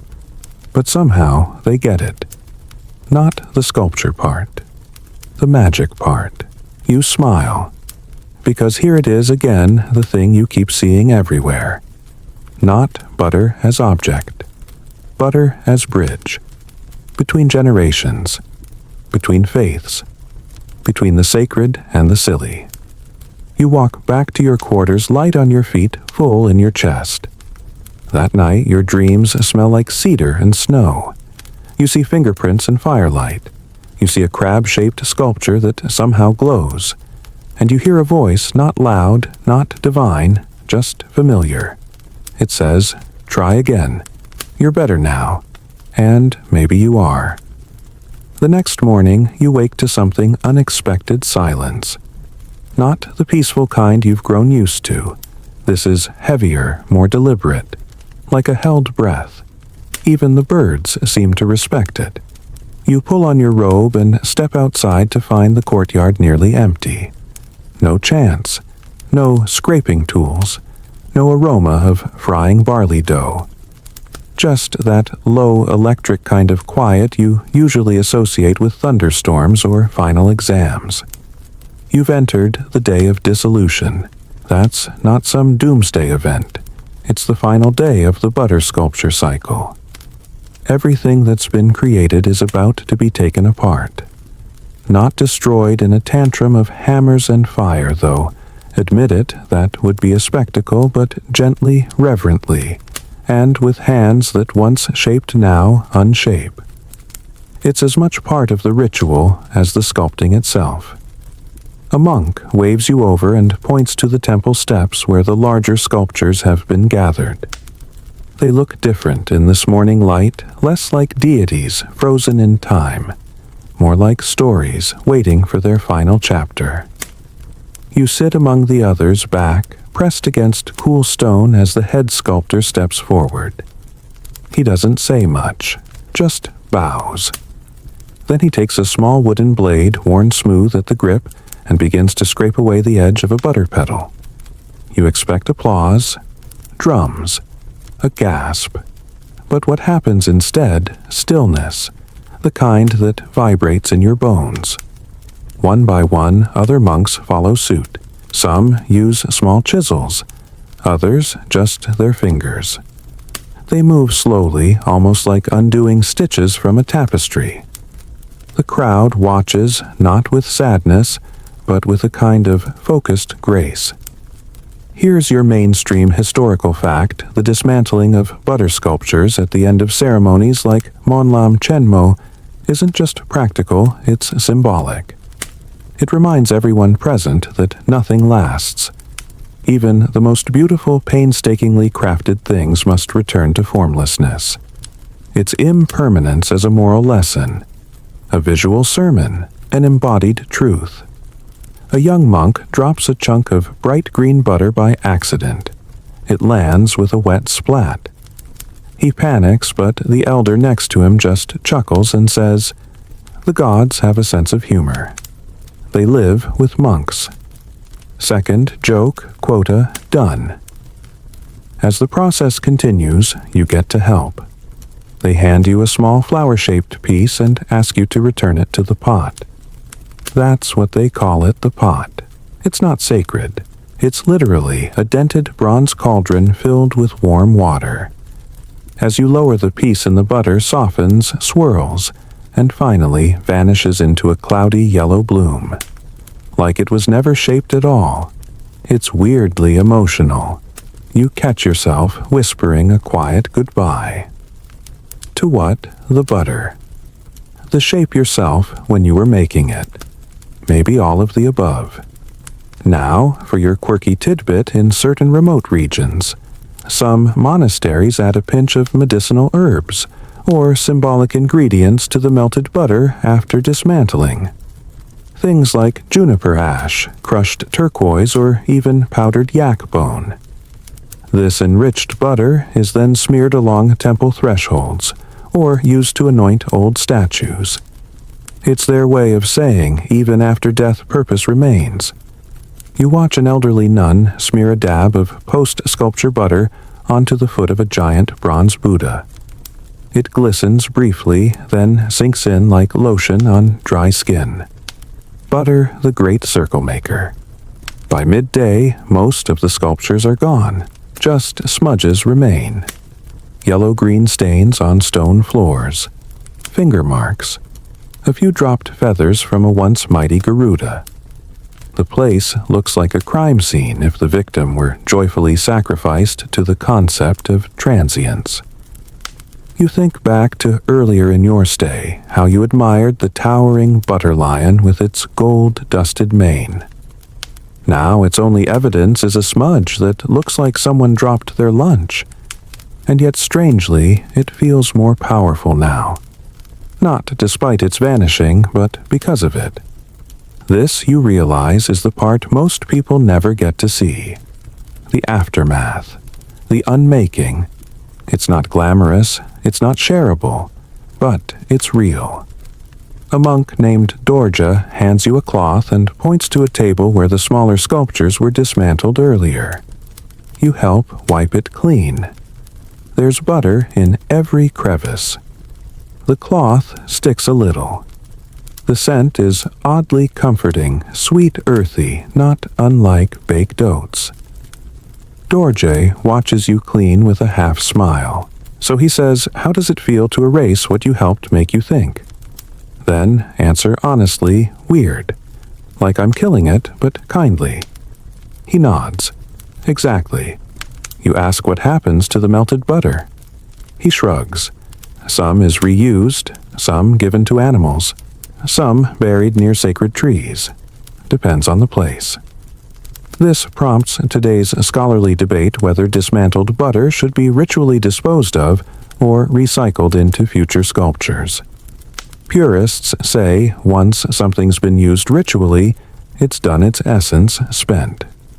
But modern practitioners argue that recycling honors the cycle of nature and reduces waste. Some monasteries split the difference using spent butter for non-deity figures, or practice models only. Still no firm consensus, just butter politics. Late in the afternoon, the final sculpture, an elaborate celestial wheel, is taken down. It's slow, almost too slow. Every turn of the blade feels like a farewell. And then it's gone. The courtyard is quiet again, but this time it's different. Not tense, not funereal, just satisfied. Like a symphony that's reached its final note and let it ring until silence returned.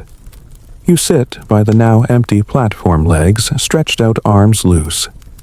Around you the monks begin to laugh again. Someone throws a butter scrap at someone else's shoulder.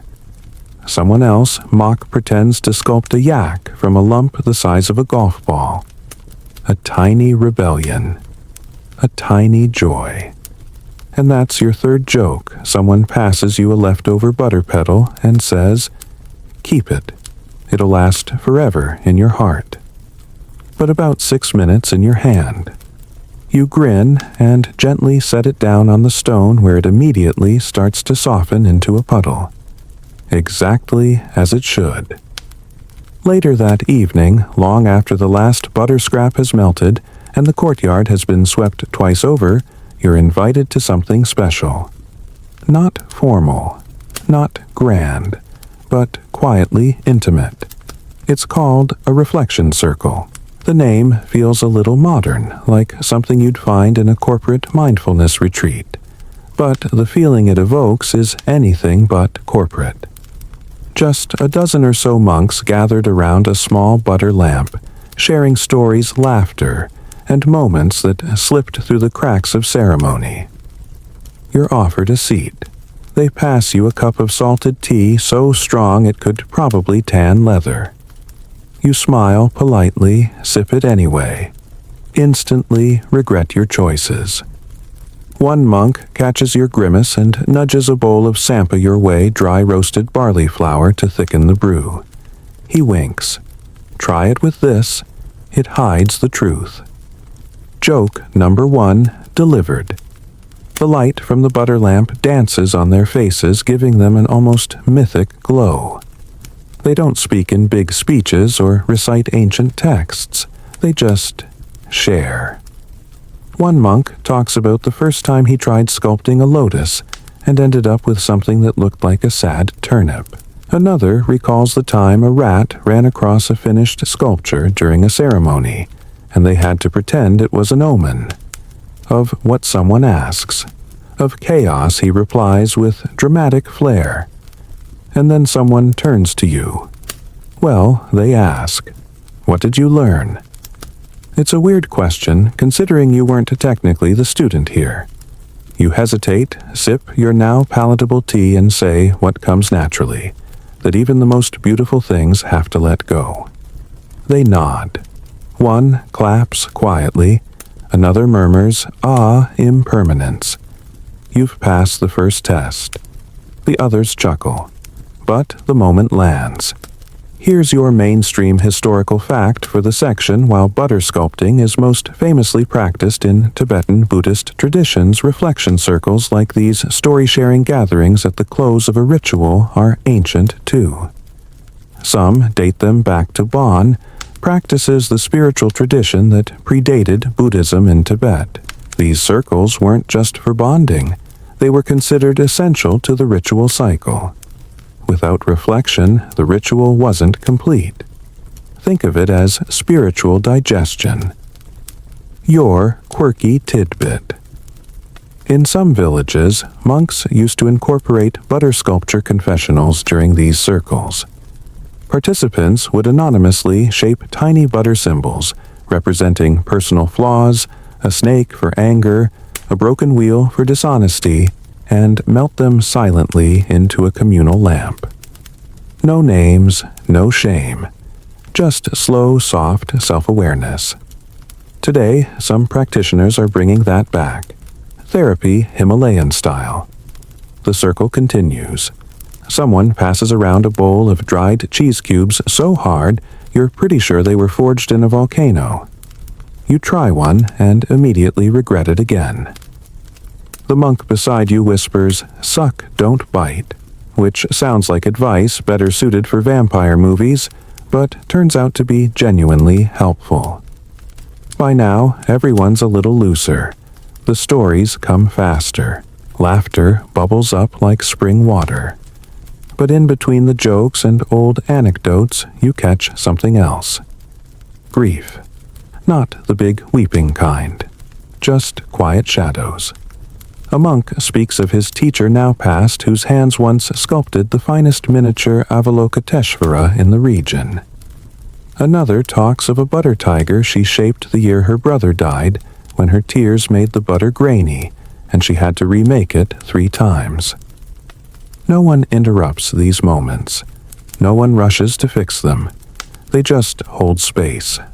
Like butter lamps hold flame. There's your scholarly debate for the night: how much personal emotion should be poured into sacred sculpture. Some purists argue the butter is a vessel for divine figures, only it must be shaped with full detachment. Others insist human feeling enhances the ritual, embedding sincerity into the art. One Tibetan teacher even claimed that a shaky hand, if driven by love, honors the gods more than the steadiest prideful stroke. No consensus there either. Just more questions to carry like stones in your pocket. Someone asks if you'll be staying for Losar, the Tibetan New Year. It's only weeks away, and they say the butter sculptures during that time are the most spectacular: new forms, new themes, even nighttime illuminations with flickering butter lamp pathways. You hesitate. Could you stay? Should you? Then you realize the choice isn't about what you'll see. It's about what you'll become a part of. You're not a tourist anymore. You've left your fingerprint in butter. You've cleaned it up. You've sat with its melting, mourned its vanishing, and laughed at its absurdity. You're in the club.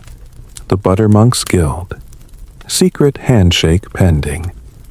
As the night winds down, the circle shifts from stories to soft humming, a wordless tune passed around like wind. You don't know it, but you hum anyway. Off-key. Quiet. accepted. And just before you rise to leave, an elderly monk pats your hand. He looks you square in the eye and says, "You shaped with your hands. You watched with your heart. But the real art was here." He taps his head gently. And here. He taps his chest. Then adds with a grin, "But your crab sculpture still needs work." Joke 3. Bless him. You bow. Not because you have to, but because you want to.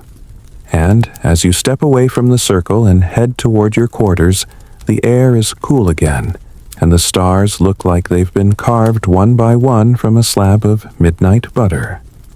You think even if nothing of what you shaped remains, it was real. Still is. You wake with a dream still clinging to your eyelids. Something about butter wings. Giant ones, soft and feathered, lifting you over icy mountain peaks while monks below waved tiny butter spatulas like airport runway guides. You try to hold on to the image, but it melts away like, well, you know. Outside, the light is bright and a little sharp. Snow has dusted the ground overnight, casting everything in a soft, powdered glow. The entire monastery looks like it's been dipped in sugar. Even the prayer flags seem quieter under the weight. You wrap yourself tight in your scarf and head to the kitchen, drawn by the unmistakable scent of frying sampa cakes and yak butter tea that dares you to drink it again. You're not alone. Most of the monks are already up shuffling around with early morning rituals.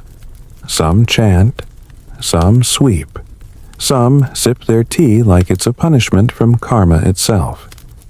One young monk motions you over with exaggerated secrecy.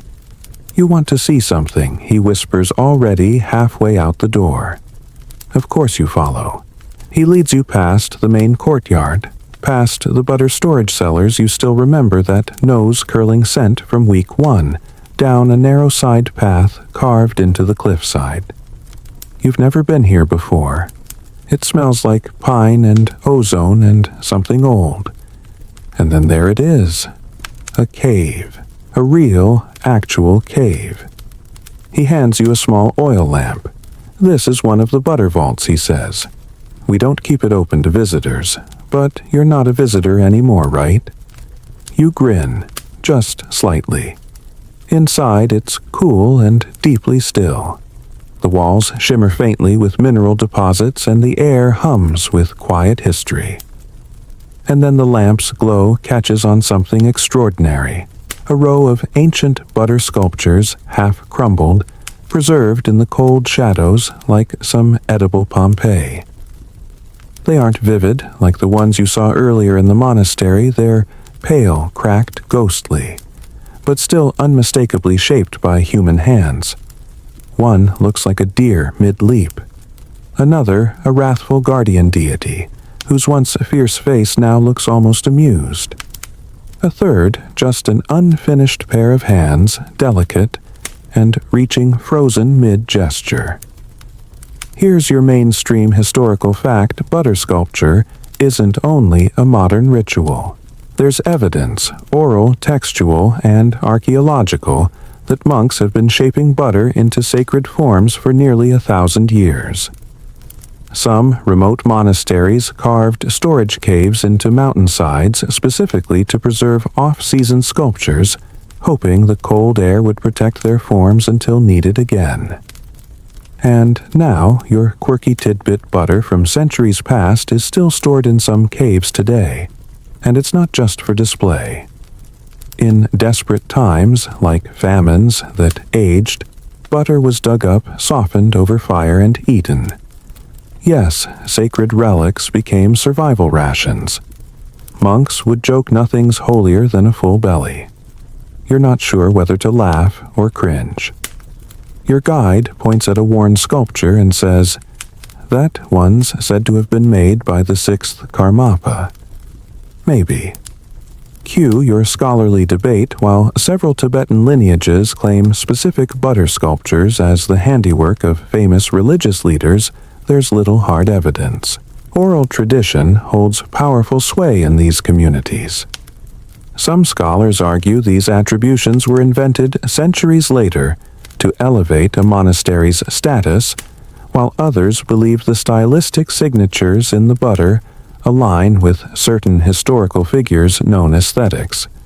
But again, no one agrees, and no one's licking to verify. You step closer to the sculpture. There's something strange about it. Not divine exactly, just intimate. You can still see the thumb marks where pressure shaped the folds of a robe, the texture of a tiny eyelid. These aren't gods made from butter. Their fingerprints preserved in dairy. You shiver. Not from the cold, but from the realization that art, even the temporary kind, never really vanishes. Not if someone remembers it. Not if someone like you walks into a cave and whispers, "Wow," under their breath. You turn to leave, but your guide stops you. He picks up a small pouch from a rock shelf and presses it into your hands. Inside, a lump of ancient butter. You blink. "It's yours," he says. "A gift. Technically non-edible. You're not sure what to do with 300-year-old dairy, but you nod and thank him with the reverence of someone handed a baby bird. As you leave the cave, the light outside feels warmer. The snow sparkles like butter crystals, and for a moment you swear the mountains are smiling. Back at the monastery, you tuck the ancient butter into your pack like it's a treasure map. Maybe it is. That night, as you sit by the fire, someone asks what you saw. You hesitate, then answer old butter, but also old devotion. Someone nods. They're the same thing, really. And then someone else cracks a joke. If it smells like enlightenment, don't eat it. There's your third laugh. You smile, feeling the heat of the fire and the weight of the cave still clinging to your shoulders. Not heavy, just present. Like a secret you've been trusted to carry. And suddenly you understand something monks have known for centuries. Even the softest art, even the humblest material leaves an echo. If not in stone, then in you.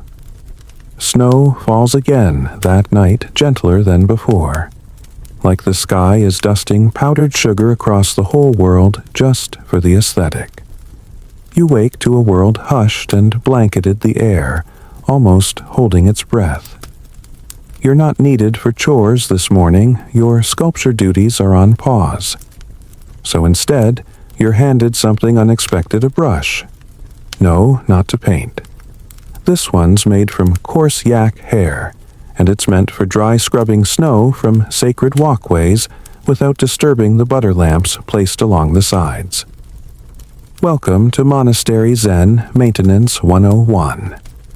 As you brush snow carefully around the base of a butter Tara statue, someone joins you. She's not a monk, not even in robes. Just an older woman in heavy boots and a woolen coat patched at the elbows. "Pilgrim," someone murmurs behind you. She doesn't speak at first, just nods politely and continues brushing, clearing the steps beside you. Her rhythm is slower, more intentional. Like she's not brushing snow, but clearing grief. Eventually, she starts to speak. "I walked here from Lithang," she says, "for my brother." It takes you a second to place it. Lithang is hundreds of kilometers away, as in weeks of travel. On foot, over mountain passes that would make your knees go on strike. For your brother, you repeat gently. He was a sculptor, not of butter stone. He died before I could finish his offering. So I came to make one here. Not very good, but it's mine. She opens her satchel and shows you a tiny butter figure misshapen, clearly made without training but earnest. Two little arms stretched skyward. Maybe a bird, maybe a prayer, maybe both. You hold it carefully. Your fingertips warm it instantly. And that's the moment it hits you. Not everyone here shapes for gods. Some shape for ghosts, for regrets, for peace. Here's your mainstream historical fact: butter sculpture in Tibetan Buddhism isn't only a monastic activity. Lay people, especially during Losar or during pilgrimage, are encouraged to participate, offering even small, crude figures as signs of devotion. Many of these are shaped in silence, offered anonymously, then added to communal displays. Your quirky tidbit. Some villages host butter contests during New Year festivals, where children and elders alike compete to sculpt the oddest figures like butter ducks with extra legs or demons with hats. Winners don't get prizes, just applause, and sometimes sampa balls. The woman beside you laughs quietly. My first attempt looked like a potato. The monks still display it, probably as a warning. And now your scholarly debate is butter sculpting a form of folk art, religious ritual, or both. Some argue that its increasing popularity among non-monastics dilutes its sacred nature. Others insist this expansion is crucial to keeping the practice alive, accessible, evolving, and responsive. There's no universal stance. One scholar famously wrote, "It is devotion, not training, that gives butter its shape." Later, you and the woman finish your brushing duties and walk toward the lower terrace. There, dozens of small butter figures have been placed clearly by lay pilgrims. Most are lopsided. Some have already begun to melt under the faint sun. But all are lined up like tiny butter prayers, shoulder to shoulder. She places her figure down, adjusts its base, and bows her head. You don't speak. You just watch. After a while, she turns to you and smiles. You should teach people when you go home. Not the perfect way, the human way. You're not sure you'll ever sculpt again, honestly. You still feel like you're wearing your butter, not shaping it. But her words linger, and you start to wonder, could this ever happen in your world? Could city dwellers pause long enough to shape even a clumsy butter lotus on a park bench? Could school children melt butter in paper cups and create fleeting gods on their desks between history and algebra? Would that be sacred? Would it matter that night you sit by the kitchen fire shaping a small figure just for yourself? Not one for display. Not one for anyone else's approval. Just you, your fingers, and the soft press of butter warming to your touch. It's crooked, unbalanced, possibly a hedgehog, but it's honest. You leave it by your bedside and fall asleep to the faint scent of salt and milk. In your dream, the figure walks. Not far, just to the edge of your pillow. Then it looks back and nods. You don't know what that means, but you wake up smiling. By now, you've learned the monastery has its own rhythms, soft, unspoken patterns that loop through the days like the thrum of a low chant. Some of them you've settled into, comfortably wake with the bell, avoid the goat with one horn, never ask for seconds on the salty tea, unless you want to be gently judged. Others sneak up on you. Like this morning, you're woken not by the bell, but by laughter. Not the rowdy kind, just the low ripple of chuckles drifting through the stone corridors like warm soup steam. You pull on your boots and step into the cold hall to investigate, still rubbing sleep from your eyes. In the main workshop, something odd is happening. The monks are sculpting again, but this time it's not deities or mythical beasts or ornate floral motifs. Nope. It's butter dragons wearing sunglasses, butter yaks on skateboards, a butter monk reclining with an exaggerated potbelly and a rubber duck on his head. You blink. Once, twice. Then realize, no, you're not dreaming again, this is a thing.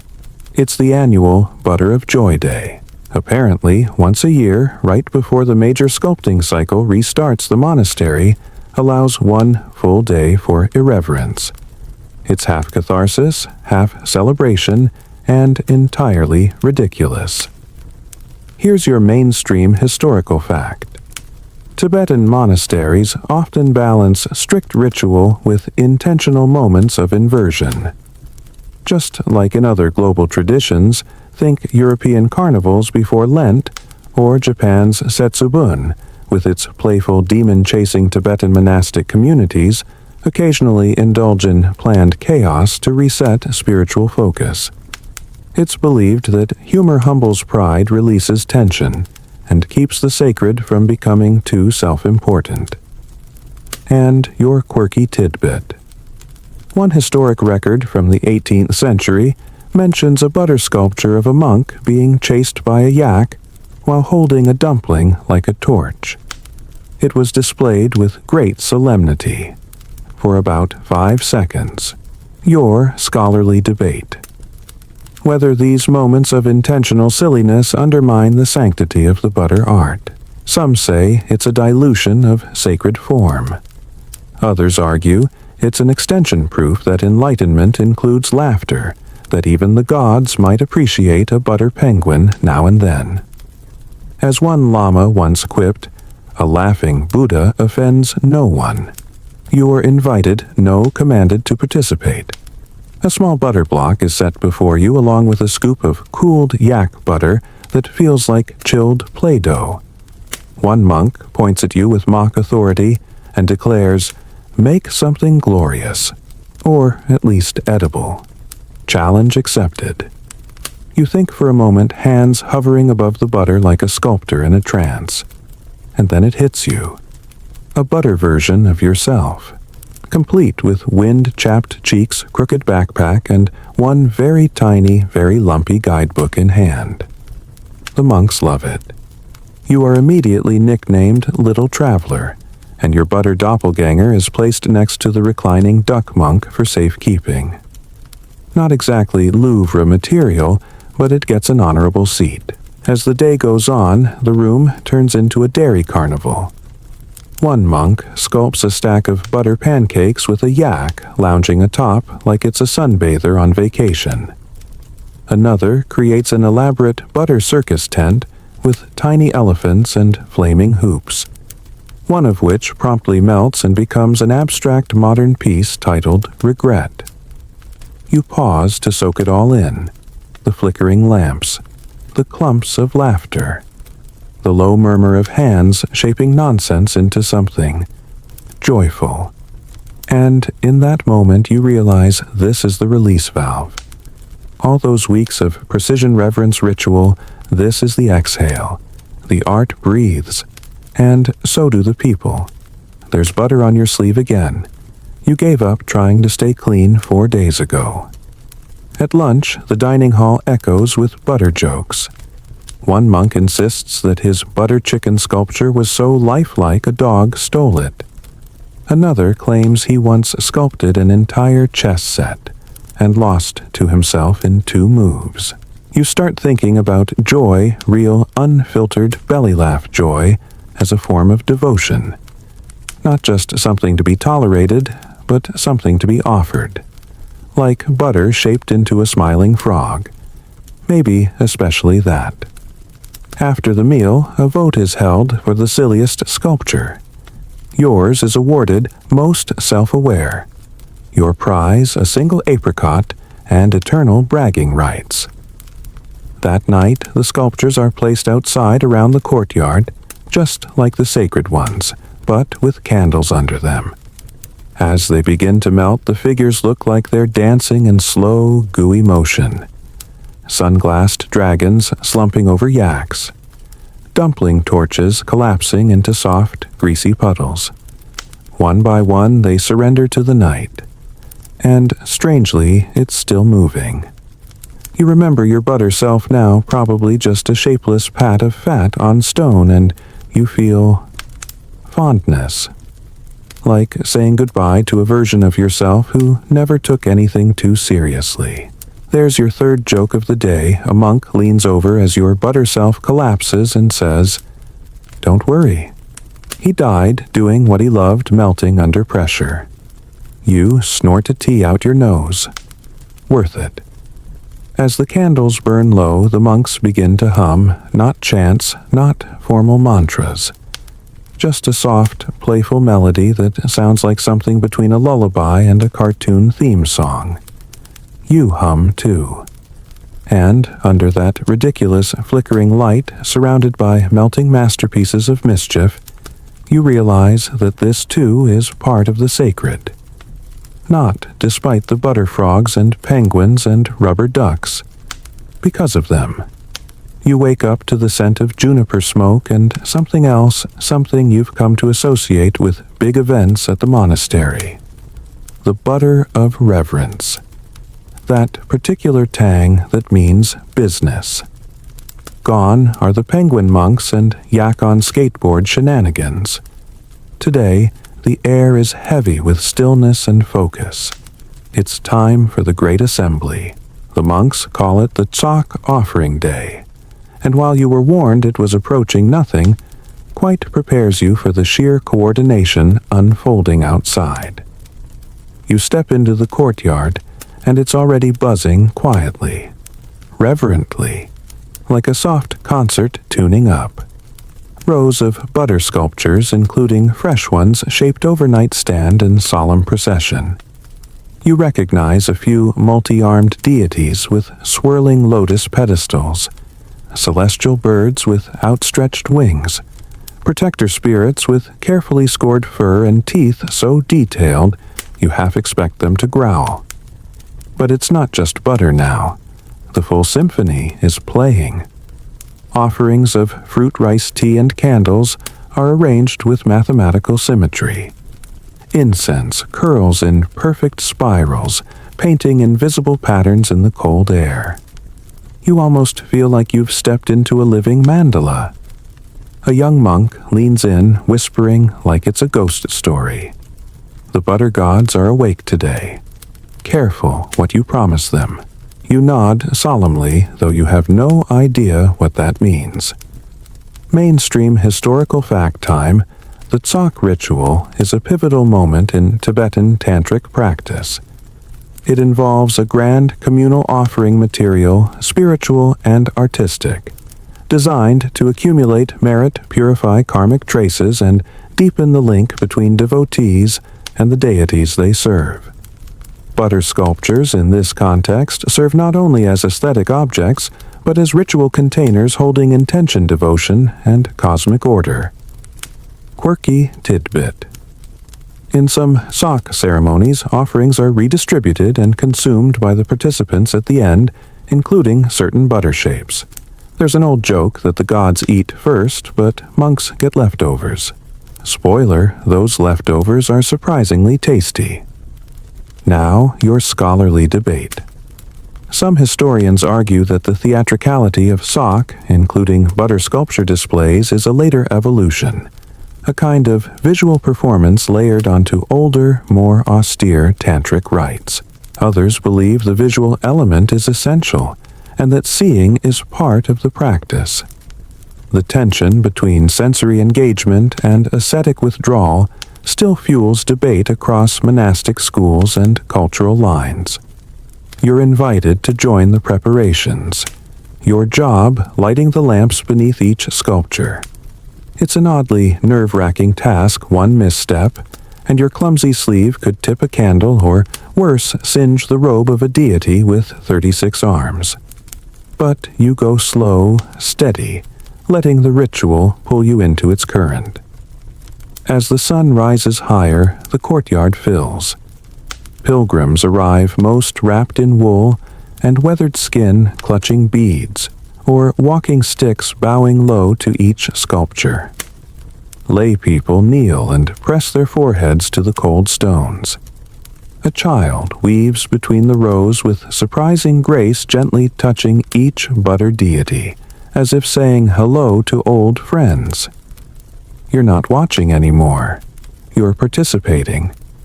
Chants begin low and rhythmic.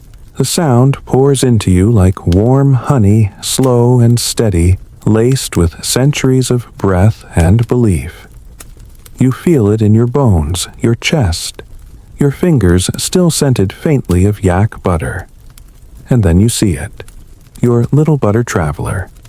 They've placed him quietly among the others, maybe as a joke, maybe as a tribute.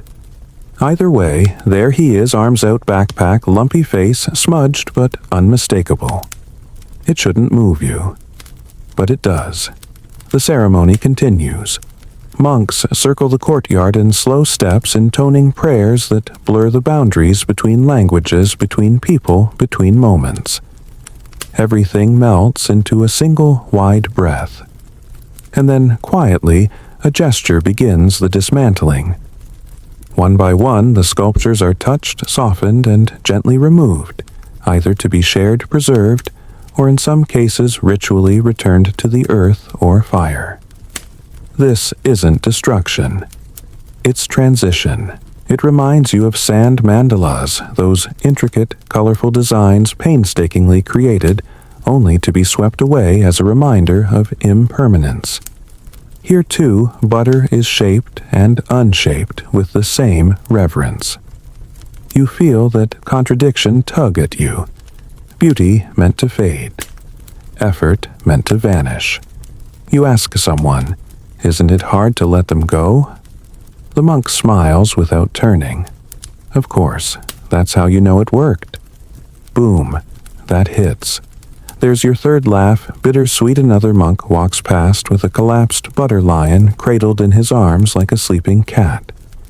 He went out with dignity, he says. Melted mid-growl. At the end of the ceremony, as the last butter curls are gathered, and the crowd slowly thins, you feel something subtle has shifted inside you. Not drastically, but deeply. You look at your hands, still butter-stained, still not sure if they shaped anything truly beautiful. But now you understand that wasn't the point. The point was showing up, melting anyway. You press your hands together in the same silent bow you've seen 100 times, and for the first time it doesn't feel like copying. It feels like belonging. You don't need to say anything. The sculptures already did. Snow again. A soft, unhurried flurry this time, the kind that drifts rather than falls. It lands on your shoulders like old friends settling in. The wind carries it sideways across the courtyard, making the butter-stained stones shimmer under a ghost-pale sky. It's your last full day at the monastery. There's no big announcement, no going-away ceremony.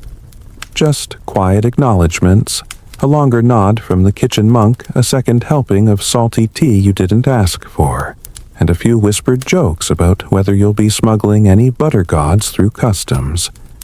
You're assigned one final task. Not sculpting, not carrying, not even sweeping. Just observing. You're handed a notebook, soft paper edges slightly curled, and asked to spend the day walking the compound recording what you see. Not like a journalist, more like a mirror. Write the life of the butter, a monk says. What it sees when it's not trying to be perfect. You start by the workshop where 2 young apprentices are trying unsuccessfully to sculpt a snow lion without making it look like a startled sheepdog. They laugh every time it collapses, then calmly start again. You scribble that down. Then the shrine room, flickering lamps, shadow play across faded murals, and an elderly monk carefully cleaning the face of a butter Tara with a yak hairbrush. He mutters something about crumbs of the divine. You write that down too. Out by the kitchen, a row of pilgrims has formed. A monk sits behind a low wooden table, gently pressing butter into leaf molds, and handing the shape's heart's lotuses small wheels to each person with a blessing. No charge. Just butter and belief. A child eats hers immediately. You definitely write that down. Mainstream historical fact in many monasteries, especially during Losar and great prayer festivals, butter tokens called torma are shared with visitors, each carrying symbolic meaning. They're not only decorative, but serve as edible prayers often made in leaf-shaped molds passed down through generations. Your quirky tidbit. One remote village carves molds out of radishes for their butter offerings. After the festival, the radishes are boiled mashed and served as part of a sacred stew called divine leftovers. It's surprisingly good, unless you're the radish. Scholarly debate here we go. Some historians argue that recording butter sculpture traditions in writing, especially by outsiders, flattens their sacred spontaneity. Others believe documentation is necessary for survival, especially as climate change and diaspora challenge butter's traditional role. The tension lies between preservation and petrification. You move again, to the outer walls where an older monk is sculpting directly into the stone with a sharp chisel. Not butter, just the slow, precise tracing of mantras into stone. The work is meditative, glacially slow. You ask him why. So the wall remembers, he says. You walk along that wall for a long time. The wind bites now less friendly, but you don't rush. Your notes become more poetic as the day goes on. Less about events, more about feelings. The butter gods no longer flinch when I pass. I think the sculptures remember me even if I don't look sacred. Melted Tara in the west corner looks like she's smiling. Maybe at me, maybe not. Eventually, your pages run out. You write in the margins. Back in your room, you fold the notebook twice, then slide it into your pack. You stare at the butter figure still beside your bed, the one you made in secret. It's lost half a face now. One arm droops. You're not sad about it. Somehow, the melting made it more honest. You carry it outside and place it on a small altar near the rear terrace between a fading flower and a white stone. No one watches you, but you feel seen anyway. You whisper, "Thank you for letting me try," and walk away. Dinner is quiet. Just the regular clatter of bowls, the muffled hum of prayer, and someone hiccuping in the corner from too much chili tsampa. Your final laugh of the day, a monk holds up a spoon and declares, "This is my last supper, of this specific kind of dumpling." You toast him with your tea. It tastes like brine and ritual. Later, you're asked to speak just a few words. You stand heart banging around in your chest like it's trying to sculpt its own escape and say the only thing that feels true. I didn't expect to fall in love with something so temporary. There's a pause. Then a monk grins. You just described life. You sit back down. Warm. Butter-stained. More yourself than when you arrived. That night you dream of walking sculptures again. But this time they don't look like gods. They look like people you've met. The boy with the melted lion. The woman from Lithang. The laughing monk with the radish mold. And yourself at the center holding a candle that never quite flickers out. When you wake, there's a note tucked into your pack. It says, "Only carry the warmth." The shape is yours now. You're packing your bag in the cold, pre-dawn, the sky just a thread of pale blue. Outside, the monastery is already stirring soft footsteps, whispered prayers, the occasional low moo of a yak in the distance. Butter sculptures have long since melted, leaving only traces of their existence on stone pedestals and in the memories of monks. Your fingers brush over the worn edges of your notebook, now thick with notes, sketches, and smudges of butter. It feels like a talisman, a tangible record of this strange, beautiful immersion. You tuck it away carefully and step outside where the air is sharp and alive. As you walk the familiar path toward the gate, you notice the monks gathering for their morning procession. Their robes ripple like liquid amber, and their chants ripple through the cold air, creating an invisible bridge between earth and sky. Mainstream historical fact, Tibetan monks have walked these paths for centuries, the processions serving as both spiritual practice and communal reaffirmation. The butter sculptures, once vivid and solid, now live in these processions' rhythms carried in heart and memory, rather than in form. You pause to watch as the senior lama leads the procession, his hands folded in prayer, his face serene yet deeply human, marked by years of dedication and laughter alike. A quirky detail emerges in your mind according to local lore.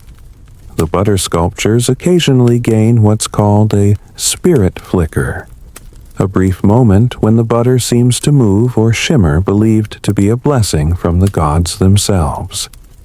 Scholars are divided on whether these flickers are optical illusions or genuine spiritual phenomena.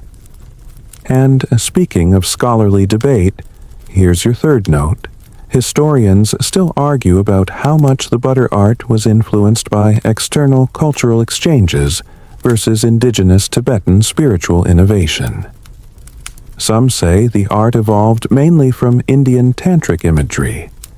Others see it as a unique Tibetan expression shaped by landscape and climate. As the monks pass, you feel a sudden impulse, something like gratitude, mixed with a gentle sadness.